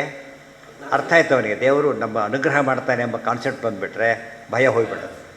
ಇಲ್ಲಿ ಮೊದಲೆಲ್ಲ ಅದು ಅವನಿಗೆ ಅರ್ಥ ಆಗದೆ ಹೋದಾಗ ಹೆದರಿಸ್ಬೇಕಾಗ, ಅದೇ ಪರ್ಮನೆಂಟ್ ಆಗಬಾರ್ದು. ಆ ರೀತಿಯಲ್ಲಿ ಇಲ್ಲದೆ ಹೋದರೆ ಭಾರಿ ಶ್ರೇಷ್ಠ. ರಕ್ಷತೀತ್ಯೇವ ವಿಶ್ವ, ಇದು ಒಂದಾಯಿತು. ತದ್ರತ್ಯೈವ ಸ್ವಭಾವತಃ, ತದ್ರತಿ ಆತ್ಮರತಿರೇವ ಸ್ಯಾತ್ ಬಂದಿದೆ ನೋಡಿ, ಅದು ತಿಳ್ಕೋಬೇಕು. ತದ್ರತಿ ಅಂದರೆ ಆತ್ಮರತಿ, ಆತ್ಮ ಅಂದರೆ ಪರಮಾತ್ಮ, ಆತ್ಮರತಿ ಅಂದರೆ ಪರಮಭಕ್ತಿ. ಆ ರೀತಿ ಇರಬೇಕೆ ಹೊರತು ಸ್ವಭಾವತಃ. ಇವತ್ತು ಹೇಳಿದ ರಾತ್ರಿ 11 ಗಂಟೆ ಮಕ್ಕಳು ಊರಿಗೆ ಬಂದರೆ ಅಲ್ಲಿ ಭಯಕ್ಕೋಸ್ಕರ ಅಡುಗೆ ಮಾಡೋದಿಲ್ಲ. ಯಾತಕ್ಕೋಸ್ಕರ ಮಾಡ್ತಾನೆ? ಪ್ರೀತಿಯಿಂದ ಮಾಡ್ತಾನೆ. ತುಂಬ ಆಯಾಸ, ಸುಸ್ತಾಗಿ ಹೋಗ್ಬಿಟ್ಟಿದೆ, ಅನ್ಎಕ್ಸ್ಪೆಕ್ಟೆಡ್ಡು. ಬಟ್ ಸುಸ್ತೆಲ್ಲ ಹೋಗ್ಬಿಡುತ್ತೆ, ಏನು ಮಾಡ್ಲಿಕ್ಕೆ ಶುರು ಮಾಡ್ತಾರೆ? ಬೇರೆ ಬಂದುಬಿಟ್ರೆ ಸುಸ್ತಾಗಿ ಆಚಾರ ಬಂದಲ್ಲಪ್ಪ ಅಂತ ಅನ್ಸುತ್ತೆ. ಯಾರು ಬೇಕಾದವರು ಬಂದರೆ ಏನಾಗುತ್ತಾಗ ಅದೆಲ್ಲ ಆಯಾಸ ಹೋಗಿಬಿಡುತ್ತೆ. ಇದು ಇಂಟ್ರೆಸ್ಟಿಂಗ್. ಆ ದೃಷ್ಟಿಯಲ್ಲಿ ತದೀಯೋಹ ಮಿತಿ ಸ್ಮೃತಿ, ಇವು ಇನ್ನೂ ಕೆಲವಿದೆ. ಈಗ ಮತ್ತೆ 3 ಇರಬೇಕೀಗ. ಏನದು? ಒಂದು ಸ್ವಭಾವತಃ ಮಾಡೋದು, ಒಂದು ತದ್ರತ್ತೆ ರಕ್ಷತೀತ್ಯೇವ ವಿಶ್ವಾಸ. ಇದೊಂದು ಸಮಸ್ಯೆ. ಇಷ್ಟೆಲ್ಲ ಮಾಡ್ತೇವೆ, ದೇವ್ರ ರಕ್ಷಣೆ ಮಾಡ್ತಾನೋ ಇಲ್ವೋ, ಇದೊಂದು ತಲೆಯಲ್ಲಿ ಸಂಶಯ ಇರುತ್ತೆ. ಅದಿರಬಾರ್ದು, ಗೊತ್ತಾಯ್ತು? ಈ ಸಂಶಯ ಇದ್ಬಿಟ್ರೆ ಕೆಲಸ ಮಾಡೋಕ್ಕಾಗೋದಿಲ್ಲ. ಎಷ್ಟೋ ಜನ ಇರ್ತಾರೆ, ಏನೋ ಸಮಸ್ಯೆ ಹೇಳ್ತಾರೆ, ಏನೋ ಮಾಡಿ ಅಂತ ಹೇಳಿದ್ರೆ ಅಕಸ್ಮಾತ್ ಆಗದೆ ಏನು ಮಾಡಬೇಕು ಅಂತ ಕೇಳ್ತಾರೆ. ನೀವು ಮಾಡದೇ ಇರೋದೇ ವಾಸಿ ಬಿಟ್ಟು ಬಿಡಿ ಅಂತ ಹೇಳಬೇಕು. ಯಾಕೆಂದರೆ ಏನಿಲ್ಲ ಅವರಿಗೆ. ಯಾಕೆ ದೇವರಲ್ಲಿ ವಿಶ್ವಾಸ ಇಡಬೇಕು? ಕಂಡವರಲ್ಲಿ ವಿಶ್ವಾಸ ಇಟ್ಟು ಬೋಸ್ ಹೋಗಿದ್ದ ಅನುಭವ ನಮಗಿದೆಯೋ ಇಲ್ವಾ? ಎಷ್ಟೋ ಕಡೆಗೆ ತುಂಬ ಲಾಸ್ ಮಾಡ್ಕೊಂಡಿರ್ತಾರೆ. ದೇವರು ಹೀಗೆ ಮಾಡ್ತಾನೋ ಏನೋ ಅಂತ ಪ್ರಶ್ನೆ ಬರುತ್ತೋ ಇಲ್ಲ ನಮಗೆ. ಈಗ ಈ ಪ್ರಶ್ನೆಗೆ ಉತ್ತರ ಏನು? ನಿರ್ದೋಷ. ಇವರೆಲ್ಲ ಕೈ ಕೊಟ್ಟವ್ರು ಯಾರವರೆಲ್ಲ ದೋಷಿಗಳು. ಅದಕ್ಕೆ ದೇವರು ನಿರ್ದೋಷ ಅಂತ ಹೇಳಿ ಏನಾಗಿದೆ ಈಗ? ಇವತ್ತು ನಮಗೆ ಕೆಟ್ಟದಾಯ್ತು ಅಂತ ಧರ್ಮ ಮಾಡಿದ್ದು ಕೆಟ್ಟದಾಯ್ತು ಅಂದ್ಕೊಂಡು ದೇವ್ರ ಸೈಡಿಂದ ತಪ್ಪಿಲ್ಲ. ಈಗ ನಿರ್ದೋಷ. ತಪ್ಪು ಎಲ್ಲಿ ಹುಡುಕ್ಬೇಕೀಗ? ನಮ್ಮ ಸೈಡಿಂದ ಹುಡುಕ್ಬೇಕೆ ಹೊರತು ದೇವ್ರ ಕಡೆಯಿಂದ ಹುಡುಕ್ಬಾರ್ದು. ನಿರ್ದೋಷ ದೇವ್ರ ಬಗ್ಗೆ ಸಂಶಯ ಪಟ್ಟರೆ ನಾವೇನು ತಿಳ್ಕೊಂಡಾಗ ದೇವ್ರನ್ನ ಸದೋಷಿ ಅಂತ ತಿಳ್ಕೊಂಡೆ. ನಿರ್ದೋಷತ್ವ ಜ್ಞಾನ ಬಂದಿಲ್ಲ ಅಂತ ಅರ್ಥ ಆಯ್ತಾ? ಈಗ ಒಂದು ಫೈನಲ್ ಆದಮೇಲೆ ಇನ್ನೊಂದು ಕಡೆ ಮಾತ್ರ ದೋಷ ಹುಡುಕ್ಬೇಕು. ನಿರ್ದೋಷತ್ವ ಕನ್ಫರ್ಮ್ ಆದಮೇಲೆ ದೇವರಲ್ಲಿ ದೋಷ ಹುಡುಕ್ಬಾರ್ದು. ಯಾರಲ್ಲಿ ಹುಡುಕಬೇಕು? ನಾವಿಬ್ಬರೇ ಇರೋದೀಗ, ದೇವರು ನಾವಿಬ್ಬರೇ ಇರೋದೀಗ. ಸೊ ದೋಷ ಎಲ್ಲಿರಬೇಕೀಗ? ಇದನ್ನೇ ತಂತ್ರಸಾರದಲ್ಲಿ ಆಚಾರ್ಯ ಹೇಳೋದು. ಶುಭಾಂಧ್ಯಾಯಂತಿ ಕಾಮಾನ್ ಗುರುದೇವ ಪ್ರಸಾದಜ. ಒಳ್ಳೆಯದಾಯಿತು ಅಂದರೆ ದೇವರ ಅನುಗ್ರಹ ಅಂತ ಅರ್ಥ. ಕೆಟ್ಟದಾದರೆ ದೇವ್ರ ಮೇಲೆ ಹಾಕಬಾರ್ದು. ಈ ಥರ ಆತ್ಮ ಪಾಪೋತ್ಥಾನ, ನಮ್ಮ ಪಾಪದ ಫಲ ಅಂತ ತಿಳ್ಕೊಬೇಕೇ ಹೊರತು ದೇವ್ರ ಮೇಲೆ ಹಾಕಬೇಡಿ. ನಾವು ಹಾಕೋದೇ ದೇವ್ರ ಮೇಲೆ ಫಸ್ಟ್. ದೇವ್ರು ಕೈ ಕೊಟ್ಟ, ಅಲ್ಲಿಂದ ಶುರು ಮಾಡ್ತಾರೆ. ದೇವ್ರು ಕೈ ಕೊಟ್ಟ ಅಂದರೆ ಸಣ್ಣನಿಂದೇನ ಅದು? ಬರೀ ಅಶ್ಯೂರ್ ಮಾಡಿದ್ದಾನೆ. ದೇವರು ನಿರ್ದೋಷ ಅವೆಲ್ಲ ಬಿಟ್ಟುಬಿಡಿ. ಪ್ಲಸ್ ಏನು ಹೇಳಿದ್ದಾನೆ? ಅನನ್ಯಾಶ್ಚಿಂತಯಂತೋ ಮಾಂ ಯೇ ಜನಾಃ ಪರ್ಯುಪಾಸತೆ ತೇಷಾಂ ನಿತ್ಯಾಭಿಯುಕ್ತಾನಾಂ ಯೋಗಕ್ಷೇಮಂ ಮಹಾಮ್ಯಹಂ. ಅಶ್ಯೂರ್ ಮಾಡ್ತಾನೆ. ಮತ್ತೆ ಸತ್ಯಂತೆ ಪ್ರತಿಜಾನೆ ಪ್ರಿಯೋಸಿಮೆ ಪ್ರತಿಜಾನೆ ಅಂತ ಹೇಳ್ತಾನೆ. ಇಷ್ಟೆಲ್ಲ ಹೇಳಿದರೂ ಕೂಡ ಗೊತ್ತಾಯ್ತಾ? ನಮ್ಮದೇ ಹೋದರೆ ಏನು ಹೇಳಬೇಕು ಅದಕ್ಕೆ? ಆದ್ದರಿಂದ ರಕ್ಷತೀತ್ಯೇವ ವಿಶ್ವಾಸ. ಪ್ರಹ್ಲಾದನಿಗಿತ್ತ ಇಲ್ಲ, ಯಾವ ರೀತಿ ಯಾವ ಸ್ಟೇಜಲ್ಲಿ ಇತ್ತಿದ್ದು? ಯಾವ ಸ್ಟೇಜ್? ಏನೋ ಒಳ್ಳೆ ಗ್ರಾಚಾರ ಬಂತಲ್ಲ, ಇನ್ಮೇಲೆ ಬಿಟ್ಕೊಂಡು ಅನಿಸ್ಲಿಲ್ಲ ಅದಕ್ಕೆ. ಅದು ಅಲ್ಟಿಮೇಟ್. ಈಗ ಹೊಡಿತೇನೆ, ಏನು ಮಾಡ್ತೀಯ ಹೇಳು, ಹೊಡಿ ಅಂತ ಹೇಳ್ತಾರೆ. ಇದು ರಕ್ಷತೀತ್ಯೇವ ವಿಶ್ವಾಸ. ಈ ಭಾವನೆ ಇದ್ದರೆ ನಮಗೆ ಸಾಧ್ಯ. ಅದು ಡೆವಲಪ್ ಮಾಡ್ಬೇಕಾದ್ರೆ ಯಾವ ಬರುತ್ತೆ ಎಲ್ಲ ಕೇಳಿ ದೇವ್ರ ನಿರ್ದೋಷತ್ವ ಕನ್ಫರ್ಮ್ ಆಗ್ತಾ ಹೋಗಬೇಕು. ನಿರ್ದೋಷತ್ವ ಗೊತ್ತಾಗಬೇಕಾದ್ರೆ ಬ್ರಹ್ಮಸೂತ್ರ ಸರಿಯಾಗಿ ಓದಬೇಕು, ಮಹಾಭಾರತಗಳನ್ನು ಕೇಳಬೇಕು, ಆವಾಗ ಸರಿ ಆಗುತ್ತೆ. ಹಾಂ, ಯಾವುದು? ಅದನ್ನೇ ಹೌದು. ಯಾತಕ್ಕೆ? ಸಂಬಂಧಪಟ್ಟ ದೇವ್ರ ರಕ್ಷೆ ಮಾಡೇ ಮಾಡ್ತಾನೆ. ನೋಡಿ, ಇವರು LIC ಪಾಲಿಸಿ ತಗೋತಾರೆ, ಗ್ಯಾರಂಟಿ ಇಟ್ಕೊಂಡಿದ್ದಾನೆ ಇಲ್ವಾ? ಎಂದೇನು ಡೌಟ್ ಪಡ್ತಾರೆ, ಅದ್ರ ಮೇಲೆ ಪಡೋದಿಲ್ಲ. ಬ್ಯಾಂಕಲ್ಲಿ ದುಡ್ಡು ಇಡ್ತಾರೆ, ಯಾರು ಕಳ್ಕೊಂಡೋಗಿರ್ತಾರೆ, ವಿಚಾರ ಬೇರೆ. ಅಧಿಕೃತವಾಗಿ ಇಟ್ಟಿರ್ತಾರೆ. ಅದೆಲ್ಲ ಯಾತಕ್ಕೆ? ಇವಾಗ ಸಂಬಳ ಬರುತ್ತೆ, ನಂಬಿಕೆ ಇದೆ ಇಲ್ವೋ? ಈ ರೀತಿ ಇದ್ದ ಹಾಗೆ ನಾವು ಎಷ್ಟೋ ಜನ ನಂಬಾರದವರನ್ನು ನಂಬ್ತೇವೆ, ಮೋಸ ಹೋದವ್ರನ್ನೇ ಮತ್ತೆ ನಂಬೋರು ಇದ್ದಾರೆ. ಆದರೆ ಇದು ದೇವ್ರ ಬಗ್ಗೆ ಮಾತ್ರ ನಂಬಿಕೆ ಇರಲಿಕ್ಕೆ 100% ಕಾರಣ ಇದೆ. 1000% ಇನ್ಫೈನೈಟ್% ಕಾನ್ಫಿಡೆನ್ಸ್ ಇರಬೇಕು. ಅದ್ರಲ್ಲಿ ನಾವು ಎಷ್ಟು ಇಟ್ಕೊಂಡಿಲ್ಲ ಅಂದರೆ ಅಕಸ್ಮಾತ್ ಕೈ ಕೊಟ್ಟರೆ ಈ ತಲೆ ಯಾವಾಗಲೂ ಕೂತಿರುತ್ತೆ. ಇರಬಾರ್ದು ಹಾಗೆಲ್ಲ. ಅದು ನಮ್ಮ ಭಕ್ತಿಯ ದೊಡ್ಡ ದೋಷ. ಎರಡನೇ ಪಾಯಿಂಟ್. ಈಗ ತದಿಯೋಹಮಿತಿ ಸ್ಮೃತಿ. ಇನ್ನೊಂದು, ನಾನು ಅವನವನು. ಅವನವನು ಅಂದ್ರೇನು? ಅವನ ದಾಸ. ದಾಸೋಹಂ ಕೋಸಲೇಂದ್ರಸ್ಯ ಆತ್ಮೇತಿ ತೂಪಗಚ್ಚಂತಿ ಗ್ರಾಹಯಂತಿ ಚ ಓಂ. ಇದೇ ಅರ್ಥ. ಯಾವಾಗಲೂ ದೇವರು ನಮ್ಮ ಏನಾಗಿದ್ದಾನೆ, ದೇವರು ಸ್ವಾಮಿ ಅಂದರು ಒಂದೇ, ನಾನು ದಾಸ ಅಂದರು ಒಂದೇ. ಅನುಸಂಧ ಅದಕ್ಕೆ ಹನುಮಂತ ಅಂಥ ಪ್ರಶ್ನೆಯಲ್ಲಿ ಉತ್ತರ ಕೊಟ್ಟಿದ್ದೇನಂತ, ದಾಸೋಹಂ ಕೋಸಲೇಂದ್ರಸ್ಯ. ಇದು ಗಟ್ಟಿ ಮಾಡ್ಕೋಬೇಕು ಯಾವಾಗ. ಈ ವಿಶ್ವಾಸ ಇದ್ದರೆ ಆಗ ಸಮಸ್ಯೆನೇ ಬರೋದಿಲ್ಲ. ಇವತ್ತು ಹೋಗ್ತೀನಿ ಚೆಕ್ ಕೊಡ್ತಾನೆ, ಗ್ಯಾರಂಟಿ ಅಂತ ಹೇಳ್ತಾನೆ, ತಿಳಿತಾ. ಅದು ಇದೆ, ಹೋಗ್ತೇನೆ, ಬ್ಯಾಂಕ್ ದುಡ್ಡು ಸಿಗುತ್ತೆ ನನಗೆ. ಎಷ್ಟು ನಂಬಿಕೆ ಇದೆ ನೋಡಿ. ಅಲ್ಲಿ ಮ್ಯಾನೇಜರ್ ಲೀವ್ ಹಾಕಿದರೆ ಕ್ಯಾಶಿಯರ್ ಬಂದಿದ್ದಾನೋ ಇಲ್ಲೋ, ಯಾವ ಪ್ರಶ್ನೆನೂ ಬರೋದಿಲ್ಲ. ಏನಿರುತ್ತೆ ಅಲ್ಲಿ, ವ್ಯವಸ್ಥೆ ಇರುತ್ತೆ ಅಷ್ಟೆ. ಅವ್ರು ಲೀವ್ ಹಾಕಿದ್ರೆ ಹೋಗಲಿ, ಅವ್ನು ಟ್ರಾನ್ಸ್ಫರ್ ಆಗಿ ದುಡ್ಡು ಹೋಯ್ತು ಅದು ಗಾಬರಿ ಆಗೋದಿಲ್ಲ. ಕ್ಯಾಶಿಯರ್ ಟ್ರಾನ್ಸ್ಫರ್ ಆದ ತಕ್ಷಣ ನಮ್ಮ ದುಡ್ಡೇನೋ ಹೋಗೋದಿಲ್ಲ. ಯಾಕೆ, ಅವ್ನು ಕ್ಯಾಶಿಯರ್ ಹೋಗ್ತಾರೆ ಹೊರತು ದುಡ್ಡು ಅಲ್ಲೇ ಇರುತ್ತೆ. ನಾವು ಇಟ್ಟಿದ್ದು ಕ್ಯಾಶಿಯರ್ ಕೈಲಿ ಕೊಟ್ಟಿಲ್ಲ, ಯಾರ ಕೈಲಿ ಕೊಟ್ಟಿರೋದು, ಬ್ಯಾಂಕ್ ಕೈ. ಇದು ಅರ್ಥ ಮಾಡಿಕೊಂಡ್ರೆ ಆ ವಿಶ್ವಾಸ ಯಾವಾಗಲೂ ಇರಬೇಕು. ಅದಕ್ಕೆ ಆ ಕಥೆ ಹೇಳೋದಕ್ಕೆ ಪ್ರಹ್ಲಾದ, ಧ್ರುವ ಅವರೆಲ್ಲ ಕೂಡ ಎಕ್ಸಾಂಪಲ್ ಕೊಟ್ಟು ಕಥೆ ಹೇಳಿದಾಗ ನಿಮಗೆ ದೃಷ್ಟಾಂತ ಗೊತ್ತಾಗುತ್ತೆ. ಓ ಹೀಗೆ ನಡೆಯುತ್ತೆ ಅಂತ ಹೇಳಿ. ಇದು ಲೇಟೆಸ್ಟ್ ರಾಯರಂಥವ್ರು 4 ವರ್ಷ ಒಂದು ಸತಿ ನಂಬಿಕೆ ಕಳ್ಕೊಂಡ್ರು. ಅವರು 4 ವರ್ಷ ಅಷ್ಟು ಕಷ್ಟಪಟ್ರಲ್ಲ, ಒಂದು ಸತಿ ಕೂಡ ಏನು ಅಂದ್ಕೊಳ್ಳಿಲ್ಲ, ದೇವ್ರು ಈಗ ಮಾಡ್ತಾನೆ ಕೊನೆವರೆಗೂ ಅಂತ ಅಂದ್ಕೊಳ್ಳಿದ್ದು, ಏನು ಅಂದ್ಕೊಳ್ಳಿಲ್ಲ. ಆ ಶಾಸ್ತ್ರ ಮುಖ್ಯ ಆದ ಹೆಸರು ಸರಿಯಾಗಿ ತಿಳ್ಕೊಂಡ್ರೆ ನಮ್ಮಲ್ಲಿ ದೊಡ್ಡ ಕೊರತೆ ಇರೋದೇನು ಅಂದರೆ ನಂಬಿಕೆ ಇಲ್ಲದೆ ಇರೋದು. ಯಾತಕ್ಕೆ, ಓದದೇ ಇರ್ತವೆ, ಓದಿದ್ರೆ ಅರ್ಥವಾಗದೇ ಇರೋದು. ಅದೆಲ್ಲ ಓದಿದ್ರೆ ಧೈರ್ಯ ಬರುತ್ತೆ. ಇವತ್ತು LIC ಕೂಡ ಅಷ್ಟು ನಮ್ಮ ಕಣ್ಣಿಂದ ನೋಡ್ತೇವೆ. ಈಗ ಸತ್ತೋರು ಬರೋದು ನೋಡ್ತೇವೆ. ಈಗ ಓ ನಮಗೂ ಹೀಗೆ ಬರುತ್ತೆ, ಮತ್ತು ಈಗಲೇ ಬರೋದು ಈಗಲೇ ಸಾಯಬೇಕಾಗತ್ತೆ. ಆದ್ದರಿಂದ ಏನಲ್ಲ, ಸತ್ತ ಮೇಲೆ ಬರುತ್ತೆ, ಆದ್ದರಿಂದ ಕಾಯ್ಬೇಕು. ಕೆಲವು ಮಧ್ಯೆ ಬರೋದಿರುತ್ತೆ, ಗ್ಯಾರಂಟಿ ಇಟ್ಕೊಂಡಿರ್ತಾನೆ, ಯೋಚನೆ ಮಾಡೋದೇ ಇಲ್ಲ. ಈ ನಂಬಿಕೆ ಹೇಗಿದೆ ನೋಡಿ. ಇನ್ನೂ ಸರ್ತೆ ಸ್ಕೂಟ್ರಿಗೆಲ್ಲ ಹಿಂದೆ ಬುಕ್ ಮಾಡ್ತಿದ್ರು, ಇನ್ನೂ ಪ್ರೊಡಕ್ಷನ್ನೇ ಶುರುವಾಗಿಲ್ಲ, ಗೊತ್ತೆ, ಶುರುವಾಗೇ ಇಲ್ಲ. ಆಗಲೇ ಆಗ 250 ರೂಪಾಯಿ ಕೊಡಬೇಕಾಗಿತ್ತು ರಿಜಿಸ್ಟ್ರೇಷನ್. 250 ಆಗಿನ ಕಾಲಕ್ಕೆ ಕೇಳಿ ಬರ್ತಾವೆ, ವರ್ಷದ ಸಂಬಳ ಹೆಚ್ಚು ಕಡಿಮೆ ಅಲ್ಲ. ಅಂಥ ಕಾಲದೊಳಗೆ ಕಣ್ಮುಚ್ಚಲು ಕೊಡ್ತಿದ್ರು. ಯಾತಕ್ಕೆ, ಗ್ಯಾರಂಟಿ. ಅದು ಕ್ಯೂ ಅದು ಇದ್ರ ಮೇಲೆ ಅವ್ನಿಗೇನು ಕೊಟ್ಟ, ನಿಮಗೆ ಒಂದು ರಸೀದಿ ಕೊಟ್ಟಷ್ಟೇ, ಪೇಪರ್ ತುಂಡು ಅಷ್ಟೇ, ಅದು ಇನ್ನೇನಲ್ಲ. ಈ ಪೇಪರ್ ಇಟ್ಟರೆ ಅವ್ರಿಗೆ ಕಂಪ್ಯೂಟರ್ ಪೇಪರ್ ತೊಗೊಂಡು ಏನು ಮಾಡ್ತೀರಿ, ನಂಬಿಕೆ ಇತ್ತು ಬಂತ ಇಲ್ಲ ಆ ಥರ. ಇದು ದೇವ್ರ ಮೇಲೆ ಪೇಪರ್, ಇದು ಭಗವದ್ಗೀತೆ ಎಲ್ಲ ಪೇಪರ್ ತಾನೆ, ಗ್ಯಾರಂಟಿ. ಇದು ಹೋಗುತ್ತಾ, ಇದು ಎಷ್ಟು ಕಾಪೀಸ್ ಇದೆ, ಇದು ಇನ್ಫೈನೈಟ್ ಕಾಪೀಸ್ ಇದೆ. ಇವತ್ತೇ ಇನ್ಫೈನೈಟ್ ಕಾಪೀಸ್ ಇದೆ, ಯಾವ ಅಂಗಡಿಯಲ್ಲಿ ಹೋದರೂ ಸಿಗುತ್ತೆ ಭಗವದ್ಗೀತೆ. ಅಂದಮೇಲೆ ದೇವ್ರು ಕೊಟ್ಟರೆ ಅಶ್ಯೂರೆನ್ಸ್ ಅಂಥದ್ದಿದು. ಅಂದರೆ ಇದು ಸರ್ಕಾರದ ಗ್ಯಾರಂಟಿ ಒಂದು ಲಿಮಿಟೇಷನ್ ಇದೆ, ಕೊಡ್ತಿದ್ದಾರೆ ಲಿಮಿಟೇಷನ್. ದೇವ್ರ ಗ್ಯಾರಂಟಿ ಲಿಮಿಟೇಷನ್ನೇ ಇಲ್ಲ. ಆದ್ದರಿಂದ ಆ ರೀತಿ ನಂಬಬೇಕು. ಈ ಶ್ಲೋಕ ಸರಿಯಾಗಿ ಓದಿದರೆ ಆಗ ನಿಜವಾಗ್ಲೂ ಗೀತಾ ತಾತ್ಪರ್ಯ ಅರ್ಥ ಆದಾಗ ಲೆಕ್ಕ. ಏನೇ ಇರಲಿ, ತದಿಯೋಹಮಿತಿ ಸ್ಮೃತಿ ಎರಡಾಯ್ತು ಈಗ. ಅಂದರೆ ದ್ವೈತನ ಅದ್ವೈತನ ಇದೀಗ. ತದಿಯೋಹಮಿತಿ ಸ್ಮೃತಿ ನೋಡಿ, ಸೋಹಮಿತಿ ಸ್ಮೃತಿ ಹೇಳಲಿಲ್ಲ ಅವರು. ಸೋಹಮಿತಿ ಸ್ಮೃತಿ ಅಲ್ಲ. ಸೋಹಂ ಸ್ಮೃತಿ ಅಂದ್ರೇನು, ನಾನೇ ಅವನು ಅಂತೇಳಿ. ತದಿಯೋಹಂ ಅಂದರೆ ನಾನು ನಿಮ್ಮ ಕಡೆಯವನು, ಅದು ಬೇರೆ. ನಾನೇ ನೀವು ಎಷ್ಟು ಬಜಿತಾಗ, ನಾನು ನಿಮ್ಮ ಕಡೆಯವನು, ದೇವರ ಕಡೆಯವನು.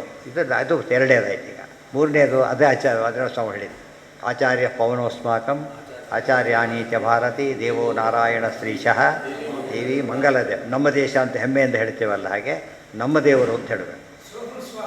ಹಾಂ, ಎಲ್ಲಿ ಅದಕ್ಕೇನು ಅರ್ಥ? ಸೋಹಂ ಅಂದರೆ ನಾನು ಅಂತ ಅರ್ಥ ಅಲ್ಲ. ಹಂಸಃ ಸೋಹಂ ಸ್ವಾಹ. ಅವನು ಹಂಸ, ನಾವು ಉಲ್ಟಾ ಪಲ್ಟ. ಸೋಹಂ ಅಂದರೆ ಏನು, ಉಲ್ಟಾ ಪಲ್ಟ ಕಾಣೋದು ಯಾವುದು, ಪ್ರತಿಬಿಂಬ ಅಂತ ಅರ್ಥ. ಗೊತ್ತಾಯ್ತಾ? ಆತ ಏನಾತ, ಹಂಸ. ಈ ಕಡೆ ಸೋ ಅಹಂ ಉಲ್ಟಾ ಪಲ್ಟ ಮಾಡಿದ. ಹಂಸ ಸ್ವತಂತ್ರ, ನಾವು ಸೋಹಂ ಪರತಂತ್ರ ಅಷ್ಟೇ. ಆ ಅರ್ಥ ಅದಕ್ಕೆ. ಈ ರೀತಿ ಮಾಡಬಾರ್ದು. ಅದು ಸತ್ಯ ಕೂಡ ಹೌದು, ಅನುಭವ ಹಾಗೆ ತಾನೇ ಬಂದಿರೋದು. ಅದು ಕರಡಿ ನೋಡ್ಕೊಂಡಾಗ ಏನು ಚೇಂಜ್ ಕಾಣುತ್ತೆ ನಿಮಗೆ, ಎಡಬಲ ಚೇಂಜ್ ಆಗಿಬಿಡುತ್ತೆ. ಶರಣಾಗತಿ ರೇಷಾ ಸ್ಯಾತ್. ಮುಂದೆ ಏನಾಯ್ತು, ಕೊನೆ ಪದ ಈಗ ಶ್ರುತಿ. ಶರಣಾಗತಿ ರೇಷಾ ಸ್ಯಾತ್. ಇದನ್ನೇನಂತ ಕರೀತಾರೆ, ಶರಣಾಗತಿ ಅಂತ ಕರೀತಾರೆ. ಅದು 3, ಇದು 3. ಒಂದು ಸೈಡ್ 3, ಅಖಂಡ ತ್ರಿವಿಧಾ ಪೂಜಾ. ಅನುಸಂಧಾನ 3, ಅದು 3 ಕರೆಕ್ಟ್ ಆರಾಯಿತು. ಇಷ್ಟು ಸೇರಿದರೆ ಏನಾಗುತ್ತದು, ಏನಾಗುತ್ತೆ, ಅದು ಶರಣಾಗತಿ ಅಂತ ಹೆಸರಾಗುತ್ತೆ. ಇತಿ ಮಹಾವಿಷ್ಣು ಪುರಾಣೆ ಅನಾದಿ ಜನ್ಮಕೃತ ಸರ್ವ ಪಾಪೇಭ್ಯ ಅತ್ರ ಪ್ರಾಪ್ತಿ. ಮುಂದೆ ಎಷ್ಟು ಪಾಪಗಳು ಪರಿಹಾರ ಮಾಡ್ತೀವಿ ಅಂದರೆ, ಸರ್ವ ಪಾಪಗಳು. ನಮಗೆ ಎಷ್ಟು ಅನಿಸೋ ಸರ್ವ ಪಾಪಗಳು ಅಂದರೆ ಒಂದು ಲಿಮಿಟ್ ಮಾಡ್ಕೊಳ್ತಾರೆ. ಇಲ್ಲ, ಅನಾದಿ ಜನ್ಮಕೃತ ಸರ್ವ ಪಾಪೇಭ್ಯ ಇದೇ ಸಂಚಿತ ಅಂದರೆ ಅದು. ಈ ಜನ್ಮದಲ್ಲಿ ಮಾಡಿದ್ದು ಸಂಚಿತ ಅಲ್ಲ, ಇವರಿಗೂ ಮಾಡಿದ್ದೆಲ್ಲ ಸಂಚಿತ. ಅರ್ಥ ಆಯ್ತಾ? ಅನಾದಿ ಜನ್ಮಕೃತ ಸರ್ವ ಪಾಪೇಭ್ಯ ಅತ್ರ ಪ್ರಾಪ್ತ್ಯಭಾವ ಧರ್ಮ ಪರಿತ್ಯಾಗೆ ಪಾಪ ಪರಿತ್ಯಾಗಸ್ಯ ಕೈಬುತ್ತೇನೈವ ಸಿದ್ಧತ್ವ. ಧರ್ಮ ಪರಿತ್ಯಾಗ ಅಂದ್ರೇನು, ಧರ್ಮ ಪರಿತ್ಯಾಗ ಹಿಂದೆ ಹೇಳಿದ ಅರ್ಥ. ಅಧರ್ಮ ಪರಿತ್ಯಾಗ ಮಾಡಿಬಿಟ್ರೆ ಪಾಪ ಬರೋ ಚಾನ್ಸೇ ಇಲ್ವಲ್ಲ. ಅರ್ಥ ಆಯ್ತಾ? ಪಾಪ ಬರೋ ಚಾನ್ಸೇ ಇಲ್ಲ. ಇನ್ನು ಮುಂದೆ ಅದು ಹೋಯ್ತು, ಸುಟ್ಟೋಯ್ತು, ಬರೋ ಚಾನ್ಸ್ ಇಲ್ಲ. ಇದು ಆಡೋವರೆಗೂ ಕೂಡ ಆ ಹಿಂದಿನ ಕರ್ಮ ಉಳಿದಿರುತ್ತೆ, ಅನುಭವಿಸೋದು ಭಾರಿ ಕಷ್ಟ, ಆಗಲಿಲ್ಲ, ಹೋಗಲಿಲ್ಲ. ಇತಿ ಮಹಾವಿಷ್ಣು ಪುರಾಣೆ ಅನಾದಿಕೃತ ಜನ್ಮಕೃತ ಸರ್ವಪಾಪೇಭ್ಯ ಅತ್ರ ಪ್ರಾಪ್ತ್ಯಭಾವ ಧರ್ಮಪರಿತ್ಯಾಗೆ ಪಾಪಪರಿತ್ಯಾಗಸ್ಯ ಕೈಮುತ್ತೇನೈವ ಸಿದ್ಧತ್ವ. ಆಚಾರ್ಯ ಇಷ್ಟೆಲ್ಲ ಮಾಡಿ ತಾವು ಧರ್ಮ ಪರಿತ್ಯಾಗ ಅಂತ ಹೇಳಿಬಿಟ್ರು. ಏನು ಹೇಳಲಿಲ್ಲ? ಅವೆಲ್ಲ ಹೇಳಲಿಲ್ಲ. ಹೇಳಿ ಅಲ್ಲಿ ಹಿಂದೆಲ್ಲ ಇಲ್ಲೆಲ್ಲ ಹೇಳಿದ್ದಾರೆ, ಅದೆಲ್ಲ ಸೇರಿಸ್ಕೋಬೇಕು ಅಂತ ಅರ್ಥ. ಇದಂತೆ ಇಷ್ಟೆಲ್ಲ ಅಲ್ಲಿ ವಿಷಯ ಮುಗಿತು. ಇನ್ನು ಯಾರು ಹೇಳಬೇಕು, ಯಾರು ಕೇಳಬೇಕು ಅಂತ ಪ್ರಶ್ನೆ ಇದೆ. ನಾವು ಯಾರಿಗೂ ಹೇಳಬಾರ್ದು, ಯಾರೂ ಕೇಳಬಾರ್ದು ಅಂತ ಇದೆಲ್ಲ ತಿಳ್ಕೊಂಡಿರೋದು. ಅದೆಲ್ಲ ಹೇಳ್ತಾರೆ ಯಾರಿಗೆ. ಎಷ್ಟು ಚೆನ್ನಾಗಿ ಇದೆಲ್ಲ ಓದಿಬಿಟ್ರೆ ನಮ್ಗೆ ಈಗ ಗೊತ್ತಾಗುತ್ತೆ ನಮ್ಗೆ ಯಾಕೆ ಗೀತೆ ಫಲ ಕೊಡೋದ್ರೆ ಈ ಕಂಡೀಷನ್ ನಮ್ಮಲ್ಲಿ ಇರಬೇಕೀಗ. ಎಲಿಜಿಬಿಲಿಟಿ ಇವೆಲ್ಲ ಎಲಿಜಿಬಿಲಿಟಿಲಿ ಇಲ್ಲದೆ ಹೋದರೆ ಭಾರಿ ದೊಡ್ಡ ಕೋರ್ಸು, ಎಲಿಜಿಬಿಲಿಟಿನೇ ಇಲ್ಲ ಅವನಿಗೆ, ಹೋದಾಗಿಲ್ವೇ ಇಲ್ಲ. ಭಗವದ್ಗೀತಾ ಅಂಬುದು ಸೂಪರ್ ಕೋರ್ಸ್ ಆದ್ದರಿಂದ ಅದು ಬೇಕಾದ ಎಲಿಜಿಬಿಲಿಟಿ ಹೇಳ್ತಾರೆ, ಪ್ರಿಸ್ಕ್ರೈಬ್ ಮಾಡೋದು. ಅಧಿಕಾರ ಇದೆ. ಎಲಿಜಿಬಿಲಿಟಿ ಅಂದ್ರೇನು? ಅಧಿಕಾರ. ಅಧಿಕಾರ ಇದಿಷ್ಟು ಯಾವುದಕ್ಕೆ ಅಧಿಕಾರ ಆಗುತ್ತೆ? ಬ್ರಹ್ಮಸೂತ್ರಕ್ಕೂ ಅರ್ಥಶಬ್ದಕ್ಕೆ ಇದೇ ಅರ್ಥನೇ. ಅರ್ಥಶಬ್ದಕ್ಕೆ ಏನು ಅರ್ಥ ಹೇಳ್ತಾರೋ ಇಲ್ಲಿ, ಬ್ರಹ್ಮಸೂತ್ರಕ್ಕೂ ಅದೇ. ಎಲ್ಲೆಲ್ಲಿ ಅರ್ಥ ಅಂತ ಬರುತ್ತೋ ಇಷ್ಟು ತಿಳ್ಕೊಬೇಕು. ಹಾಂ, ನಾಳೆ ದಿವಸ ಅದು ಆವಾಗ ಆ ಗೀತಾ ಫಲ ಕೊಟ್ಟೇ ಕೊಡುತ್ತೆ ಅಂತ. ಓಂ